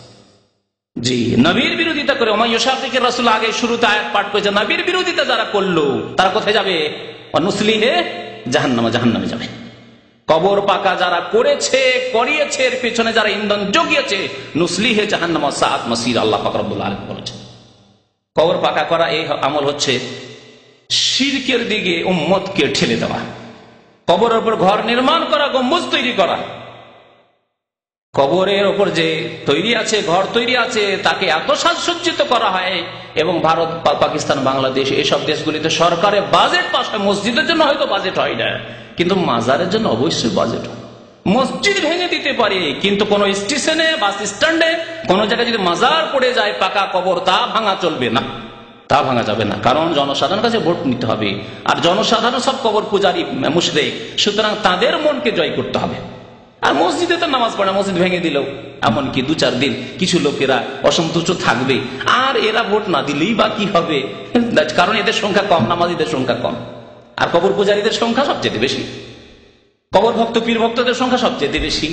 দেখেছেন এরকম স্টেশনে, ভারতে পর্যন্ত বিশাল স্টেশনে, রেল লাইনের মধ্যে মাজার একেবারে বড় হেফাজতের সাথে হিন্দু সরকারও রেখেছে, অমুসলিমরাও রেখেছে। কারণ জানে যে মুসলিমদের সেন্টিমেন্ট এটা লাগবে। মসজিদ ভেঙে দিলে তারা এত একতা নিয়ে আসতে পারবে না। যদি তাদের মাজার ভেঙে দিয়ে, রে বাপ রে বাপ, তারা কিয়ামত করবে, আমাদের অবস্থা খারাপ করে দেবে। কারণ এরা কবর ভক্ত, মসজিদ ভক্ত না, এরা আল্লাহ ভক্ত না, এরা মাজার ভক্ত। তারপরে কবরের উপর চাদর চড়ানো, সব কর্মের বিদাত। তাবিজ, বালা, জি, এসব হচ্ছে কর্মের বিদাত। নবী করিম সাল্লাল্লাহু আলাইহি ওয়াসাল্লাম শিরক বলে আখ্যায়িত করেছেন। বিবাহ শাদীর ক্ষেত্রে বিদাতের শেষ নেই। যদি বিবাহ শাদীর বিদাত বলি তাহলে 2-4 দিন আমাকে বলতে হবে। একটি আলোচনা রয়েছে, যদি এ সম্পর্কে বেশি জানতে হয়, বিবাহের সুন্নত বিদাত, সংক্ষেপে হলো মোটামুটি কিছু কথা জানতে পারবেন, যাতে আমাদের দেশের বিদাতগুলি সম্পর্কে জানতে পারবেন। বউ দেখার বিদাত, বন্ধু বান্ধব নিয়ে 10-15 জন বন্ধু বান্ধব, কলেজ ইউনিভার্সিটির সমস্ত বন্ধু বান্ধব নিয়ে একদিন আপনার যে হবো স্ত্রী, তাকে সবাইকে দেখালেন। জায়েজ ইসলামে না হারাম? হারাম। তারপরে বিয়ে শাদী করে নিয়ে আসার পরে হাজার হাজার লোককে, শত শত লোককে দাওয়াত করলেন, আপনার ওলিমার দাওয়াত, সবার জন্য স্টেজে বসিয়ে দিলেন, আর টাকা পয়সা সবাই দিচ্ছে, উপঢৌকন দিচ্ছে, হাদিয়া তোফা দিচ্ছে, আর সবাই আপনার বিবিকে দর্শন করছে। আছে না নেই? এগুলি বিদাত নয়? জি, কত রকমের যে বিবাহ শাদীতে বিদাত রয়েছে। উকিল বাপের বিদাত, বাবা আছে, তারপরে বাবা বিয়ের মালিক হতে পারছে না, উকিল বাপ বানাবে, সারা জীবন ধরে উকিল বাপ থাকবে, আর ওই যুবতী মেয়ে ওকে বাপ বাপ করতেই থাকবে, আর ওর সামনে তার জন্য আর পর্দা নেই। এরকম বহু বিদাত বিবাহের ক্ষেত্রে রয়েছে। বিবাহের ক্ষেত্রে আর একটি বিদাত বিশেষ করে উল্লেখযোগ্য, কারণ এমন কোন পরিবার মনে হয় পাক আছে কিনা আল্লাহ জানে। 1000-1টি পরিবার পাক নেই আমাদের এই বিদাত থেকে, হিন্দুদের কাছ থেকে নেওয়া বিদাত। তা হচ্ছে যৌতুকের বিদাত। কোন প্রথার বিদাত? হিন্দুদের মধ্যে ছিল যে মেয়েকে দিতে হবে, আর তার সাথে টাকা পয়সা, ধন দৌলত দিতে হবে। মুসলিমরা শুরু করেছে, এই হারাম খাওয়া শুরু করেছে, যৌতুকের বিদাত।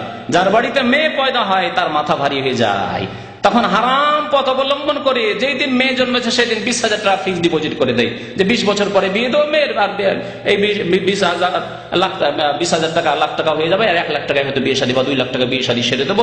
20,000 40,000 টাকা ওই দিন থেকে ডিপোজিট করে হারাম পয়সা, ওই সুদের ওপর দিয়ে বিয়ে শাদী হয়। তাহলে এই বিবাহ শাদীতে কি করে বরকত হবে? জানি, বহু লোককে জানি যাদের মেয়ে ঘরে জন্মালে ফিক্সড ডিপোজিট করে দেয়, কারণ যৌতুক দিতে হবে, না হলে বিয়ে হবে না। হিন্দুদের সংস্কৃতি সভ্যতা সব নিয়ে নিয়েছি। ওজামে তুম হো নাসারা তো তামাদ্দুন মে হুনুদ। আল্লামা ইকবাল রাহমাতুল্লাহ আলাইহি বলছেন যে তোমাদের চাল কাটিং ছাটিং হচ্ছে তোমাদের খ্রিস্টানদের মতো, আর তোমাদের তাহজিবটা মধ্যে, তোমাদের সংস্কৃতি সভ্যতা হচ্ছে হিন্দুদের। তোমাদের বিবাহ শাদী, আদান প্রদান সবকিছু হচ্ছে তোমাদের কবর মাজারে যাওয়া আর ওই সব সিজদা করা হিন্দুদের মন্দিরের মতো। তামাদ্দুন মে হুনুদ, হিন্দুদের মতো তোমরা আর ইয়ে মুসলমান হে জিনে দেখ কে শর্মা ইয়াহুদ, হাইরে মুসলমান, তোমাদেরকে যদি ইহুদিও দেখে তবুও লজ্জা পাবে যে এরা কি করেছে। আমরা তো ধর্মকে বিকৃত করেছি, মুসা আলাইহিস সালামের ধর্ম কি, কিন্তু মুহাম্মদ সাল্লাল্লাহু আলাইহি ওয়াসাল্লামের সত্য ধর্মকেও এ মুসলিমরা বিকৃত করে ফেলেছে। যৌতুক এই হারাম, সুতরাং এই হারাম থেকে নিজেকে বাঁচাবেন, নিজের ছেলে মেয়েদেরকে বাঁচাবেন, নিজের পরিবারকে বাঁচাবেন। আল্লাহ যেন আমাদেরকে তৌফিক দান করেন। কর্মের বিদাত হচ্ছে মিলাদুন নবীর বিদাত, নবীর জন্মবার্ষিকী পালন করা। আর তারপরে শুরু হয়েছে প্রত্যেকের জন্মবার্ষিকী, প্রত্যেকের জন্মবার্ষিকী, মৃত্যুবার্ষিকী, আর বিবাহ দিবস, আর কত রকমের যে দিবস শুরু হয়েছে সবগুলি বিদাত। বাপদাদার, পূর্বপুরুষের, কখনো শ্বশুরের, কখনো স্ত্রীর, কখনো ছেলে মেয়ের জন্ম দিবস, বিবাহ দিবস, খাতনা দিবস, কত রকমের দিবস, যতগুলি দিবস পালন শুরু হয়েছে এগুলি হচ্ছে কর্মের বিধান, সবগুলি বিধান। ইসলামে যখন আল্লাহর নবীর জন্মবার্ষিকী পালন করা নেই, তাহলে আর কোন ব্যক্তির জন্মবার্ষিকী নেই। এইরকম যদি জন্মবার্ষিকী আর ছুটি দিতে থাকেন, তাহলে সাহাবাই কেরামদের জন্মবার্ষিকী আর মৃত্যুবার্ষিকী পালন করলে সারা বছর মাদ্রাসা স্কুল সব ছুটি থাকবে না, থাকবে না। আর ভারত বাংলাদেশে তাই হয়, অধিকাংশ দিনগুলি ছুটি আর ছুটি। আজকে পূজার ছুটি, আজকে জন্মাষ্টমী, তো আজকে ফাতিহা দোয়াজদাহাম, আর কোনোদিন ইয়াজদাহাম, কোনগুলি মুসলমানদের তো কোনগুলি হিন্দুদের, আজকে অমুক পূজা তো অমুকের ওরস, এসবের ছুটি। সৌদি আরবে আলহামদুলিল্লাহ কোনো ছুটি নেই, ঈদ উল ফিতর, ঈদ উল আজহা, ব্যাস ছুটি, আর কোনো ছুটি নেই। আর যদি গরমে ছুটি দিতে হয় সেটা বাধ্যই ছুটি দিতে হচ্ছে। আর ধর্মীয় ছুটি বলে ইসলামে কোনো ছুটি নেই। এইরকমই কর্মের বিদাত হচ্ছে শবে বরাতের বিদাত, শবে বরাতের বিদাত, শবে মেরাজের বিদাত। এইরকমই কর্মের বিদাত হচ্ছে মৃত্যুবার্ষিকী পালন করা, বিশেষ করে পীরদের মৃত্যুবার্ষিকী কি বলে জানেন? কে বলতে পারেন? ওরস। ওরস মানে হলো বিবাহ। আর পীরের মৃত্যু দিবস, আবার পীরের মৃত্যু দিবসকে ওরস কেন বলা হলো? রহস্য, এ ধর্মীয় রহস্য, বিদাতি ধর্মীয় রহস্য। আরবিতে ওয়াফাত বলা হয়, না হয় মত বলা হয়, তাহলে বলতেন যে মৃত্যু দিবস, মৃত্যুবার্ষিকী, এসব বলতেন। কিন্তু একে বলা হলো ওরস। কেন ওরস বলা হলো? ওরস মানে বিবাহ শাদী। বিবাহ শাদী হলে কি হয়? আজকে বিবাহ শাদী হয়েছে, তাহলে রাত্রে কি হবে? যুবক যুবতীর, ওই যে স্বামী স্ত্রীর নতুন যে বর আর কনে, এদের কি হবে? বাসর হবে, বাসর রাত। হ্যাঁ, পীরে কিবলারা যখন মারা যায় তখন আউযুবিল্লাহ, আল্লাহ সম্পর্কে তাদের বেয়াদবি, গোস্তাখি, বেয়াদবদেরকে আল্লাহ মাফ করবেন না। তারা মনে করে যে আল্লাহর সাথে তাদের বাসর হয়, সাক্ষাৎ, আউযুবিল্লাহ।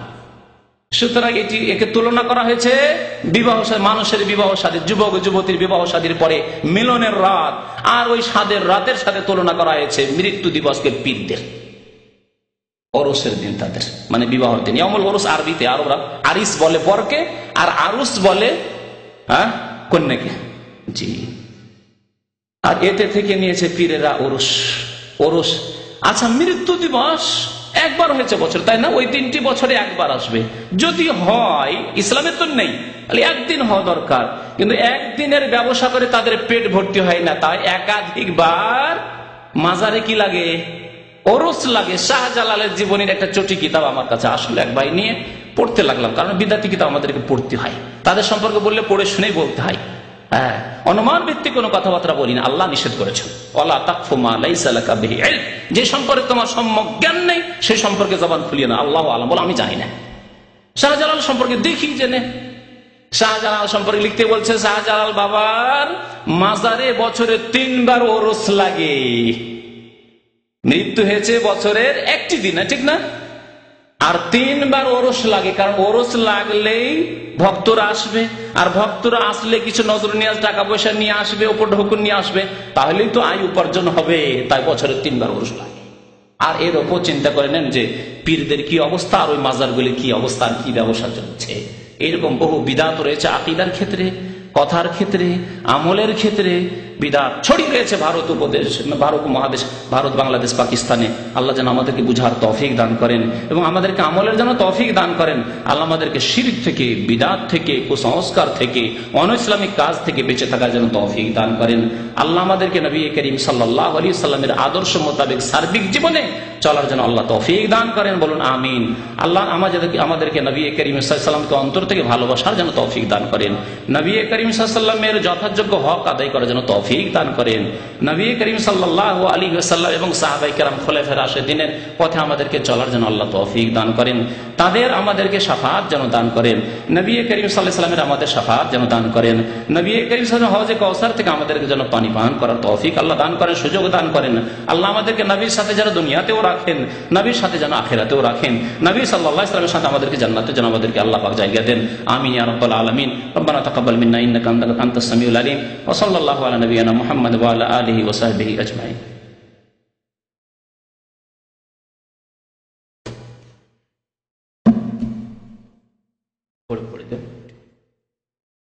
আমাদের দেশে নিয়ম আছে, একজন ইমাম সাহেব কোরআনের খতম, তাই না? কোরআনের খতম, আবার দুয়ার জিকিরের খতম হয়, সব রকম খতম হয়। দেখেন, কোরআন খতম করা, নিজে যদি খতম করেন এটি হচ্ছে ইবাদত। কোরআন তেলাওয়াত ইবাদত, এক একটি অক্ষরে 10 নেকি করে রয়েছে। কিন্তু কোরআন খতম করার জন্য কিছু লোকে ভাড়া করে নিয়ে আসবেন, সে পয়সা দিয়ে হোক, আর ভালো খাবার খাওয়াবেন, এই আশায় তারা আসছে। কারণ গরিব মানুষ, অধিকাংশ গরিব মানুষ। আর ওই ভালো খাবারগুলিও বড় লোকদের বাড়িতে পাওয়া যায়, আর বড় লোকরা তো নিজের ছেলে মেয়েদেরকে কোরআন শেখাবে না, এই সুযোগে তারা কিছু ভালো খাবার, মুরগা মুসাল্লাম খেতে পায়। তো এই আশায় তারা আসছেন, না হইলে আসতো না। আপনার বাড়িতে ভালো খাবার দিয়েন না, শুধু একদিন ফ্রি পড়িয়ে দিন, একদিন বাস। এক মাদ্রাসার, এক জায়গার, এক গ্রামের হুজুর হাফেজদেরকে একদিন সারাদিন কোরআন খতম করিয়ে নেন, একটি পয়সাও দিয়েন না, আর একবার খেতেও দিয়েন না। জাযাকাল্লাহু খায়রান, আল্লাহ যেন আপনাকে নেকি দান করেন। আর তারপরে কোন একদিন ডেকে দেখিয়েন, আসবে? কখনো আসবে না। আর এটি পেটের ব্যবসা নয়, পেটের ব্যবসা। আল্লাহ বলছেন, ওয়ালা তাশতারু বিআয়াতি সামানান কালিলা, আমার আয়াত অল্প মূল্যের বিনিময়ে বিক্রয় করিও না। আমার আয়াতকে, কোরআনে কারীমকে অল্প পয়সার বিনিময়ে বিক্রি করিও না। অর্থাৎ দুনিয়াতে ভালো খেতে পাবে আর কয়টা টাকা পাবে, সেই জন্য কোরআন তেলাওয়াত করতে যাবে বাড়ি বাড়ি, এসব কাজ করিও না, আল্লাহ হারাম করেছেন। কোরআন তেলাওয়াত ইবাদত, যেমন নামাজ পড়া, এটা কি আপনি মেনে নিতে পারছেন? কোরআনেরটা যেহেতু বিদআত চালু আছে, সেজন্য হয়তো মেনে নিচ্ছেন। আপনি কি মেনে নিতে পারছেন যে একজন হুজুরকে ডাকবো আর আমার বাড়িতে সারাদিন সে নামাজ পড়বে, নফল পড়বে, সকাল থেকে নিয়ে বলে, হুজুর আপনি 100 রাকাত আমার বাড়ি নফল পড়ে দেন, বরকত হবে। আপনি হুজুর মানুষ, আল্লাহওয়ালা মানুষ, আপনি আমার বাড়ি নফল পড়ে দেন, আপনাকে 200 রিয়াল 500 রিয়াল দেব। মেনে নিতে পারবেন? মানবেন না, কারণ এটি অচেনা বিদআত, আপনি চেনেন না। আর যে বিদআতটির সাথে পরিচিতি আপনার হয়ে গেছে, খতম, অসুবিধা নেই, কারণ আমাদের যে হুজুররা করছে দুটি বেদাত একই কথা। কোরআন তেলাওয়াত ইবাদত, নামাজ পড়া ইবাদত, নফল এবার নামাজ পড়াটিকে মেনে নিলেন না আপনি, আর ওটা কি করে মেনে নিচ্ছেন আপনি? বিদআত খবরদার করবেন না। নিজেরাই কোরআন পড়বেন, বাড়িতে বরকতের জন্য নিজেরা কোরআন পড়বেন, আর যে সময় পড়তে পারছেন না শুনবেন কোরআন, ক্যাসেট লাগিয়ে দেন আর কোরআন শোনেন না। যে সময়গুলিতে কাজকর্ম করছেন, আপনার পরিবার কাজকর্ম করছে, শোনেন, কোরআন শুনতে থাকেন। ফ্রি আছেন, কথা বলছেন না, হ্যাঁ কথা বললে কোরআন বন্ধ করে দেন, কারণ আল্লাহর কথা চলবে আর আপনি কোরআন চালু রাখবেন, তা চলবে না, সেটি আলাদা কথা।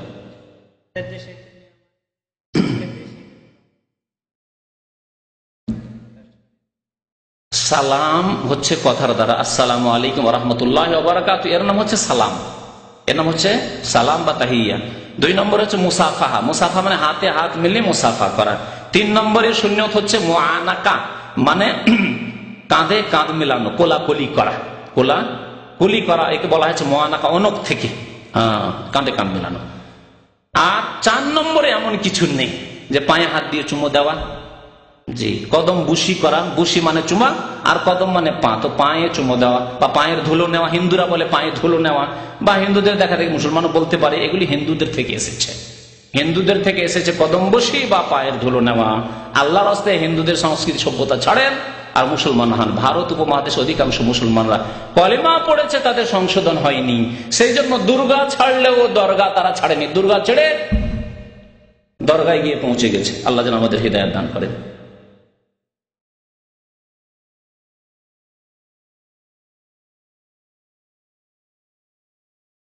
আমাদের দেশের কোন এক বক্তা হিন্দুদের জন্য মন্দির বানিয়ে দিয়েছে রাজনৈতিক স্বার্থে। আমি তো আগেই বলেছি যে এসব গণতন্ত্রের রাজনীতি হচ্ছে স্বার্থের রাজনীতি, কারণ লোকজনের ভোট না নিলে তো নেতৃত্বে যাওয়া যাবে না। সুতরাং এই ক্ষেত্রে মানুষকে রাজি করতে হবে। আল্লাহকে রাজি করা শুধু যথেষ্ট না, তাদেরকে মানুষকে রাজি করতে হবে। আর মানুষকে রাজি করতে হলে শুধু জায়েজ পথ দিয়ে মানুষকে রাজি করা যাবে না, না জায়েজ হারাম পথ অবলম্বন করতে হবে। তাই তারা করে থাকে। সুতরাং তারা আদর্শ আপনাদের জন্য নয়। কোরআন এবং হাদিসে যা আছে তার প্রতি আমল করবেন। আল্লাহ বলেছেন তাআওয়ানু আলাল বিররি ওয়াত তাকওয়া, নেকির কাজে সাহায্য করো এবং আল্লাহ ভীরুতার কাজে সাহায্য করো। ওয়ালা তাআওয়ানু আলাল ইসমি ওয়াল উদওয়ান, গুনাহের কাজে এবং জুলম অত্যাচারের কাজে তোমরা সাহায্য করিও না কেউ কারো। তাহলে কোন হিন্দুর যদি মেয়ের বিবাহ না দিতে পারে অবশ্যই সাহায্য করুন। আপনার হিন্দু যদি না খেয়ে মরে যায় সাহায্য করুন। হিন্দুর বাড়ি পড়ে গেছে, বাড়ি নেই, রাস্তায় ফুটপাতে বাস করছে, তাহলে বাড়ি ঘর তৈরি করে দেন। ইহুদি খ্রিস্টান যে কেউ হোক না কেন, যে কোনো মুসলিম হোক না কেন, শুধু হিন্দু কেন, যে কোনো মানুষ, প্রত্যেক মানুষের সাহায্য করলে অবশ্যই নেকি রয়েছে, কম বেশি রয়েছে, কিন্তু প্রত্যেক মানুষ, এমনকি জীব জন্তুর সাহায্য সহযোগিতায় নেকি রয়েছে। জীব জন্তু কুকুর শ্রীগালকে খাওয়ালেও নেকি রয়েছে, তাহলে মানুষকে খাওয়ালে মানুষের সাহায্য সহযোগিতা হলে কেন নেকি হবে না? কিন্তু শিরকের ক্ষেত্রে, কুফরের ক্ষেত্রে, সীমা লঙ্ঘনের ক্ষেত্রে আল্লাহর হক অন্যকে দেবে, সেই জন্য আপনি সাহায্য সহযোগিতা করবেন, তা হারাম। ওয়ালা তাআওয়ানু আলাল ইসমি ওয়াল উদওয়ান, গুনাহের কাজে, পাপের কাজে এবং সীমা লঙ্ঘন, জুলম অত্যাচারের কাজে সাহায্য করিও না। কেউ কাউকে মারছে আর আপনার দেশি, যে লোকটি মারছে সে আপনার দেশে মারতে শুরু করলেন দেশির পক্ষ থেকে, হারাম। কিন্তু যে ব্যক্তি মার খাচ্ছে তাকে বাঁচানোর জন্য আপনি সাহায্য করেন, হ্যাঁ আল্লাহ বলছেন যে তাআওয়ানু আলাল বিররি, নেকির কাজে সাহায্য, নেকির কাজে লোকটিকে বাঁচাচ্ছেন, কারণ ওটা জুলুম করছে। যে কোনো ব্যক্তি হোক না কেন, সে মুসলিম হোক, অমুসলিম হোক, হিন্দু হোক, আপনার পাশে হিন্দু আছে সেজন্য হিন্দুকে মারতে হবে, আর তাদের সংখ্যা কম আছে সেজন্য মেরে দিতে হবে না, কখনো জায়েজ নয়। তো আল্লাহ পাক রব্বুল আলামিনের দিন অত্যন্ত সুন্দর দিন, দিনকে বুঝতে হবে এবং তার বাস্তবায়ন করতে হবে। সাল্লাল্লাহু আলা নবিয়িনা মুহাম্মদ ওয়া আলা আলিহি ওয়া সাহবিহি আজমাইন। উমরার মধ্যে কি আছে? চুল কতটুকু কাটলে হালাল হবে? চুল পুরো মাথা থেকে কাটতে হবে, হয় মুন্ডন করে, এটি সবচেয়ে ভালো, কিন্তু পুরো মাথা থেকে। আর যদি ছোট করেন মেশিন দিয়ে, তাহলে পুরো মাথা থেকে করেন। যদি কেচি দিয়েও করেন তারপরে পুরো মাথা থেকে করেন। আর কিছু কিছু একটু একটু কাটবেন, এটা যথেষ্ট নয়। এতে আপনার উমরা ঠিক হবে, ওয়াজিবে ত্রুটি থেকে যাবে। কারণ মাথার চুল কাটা হচ্ছে উমরার ক্ষেত্রে ওয়াজিব, বা হজের ক্ষেত্রে ওয়াজিব, সে ওয়াজিবের ক্ষেত্রে আপনার ত্রুটি থেকে গেল। আল্লাহ যেন আমাদেরকে হিদায়াত দান করেন, ভালো কথা বোঝার এবং তার প্রতি আমল করার তৌফিক দান করেন।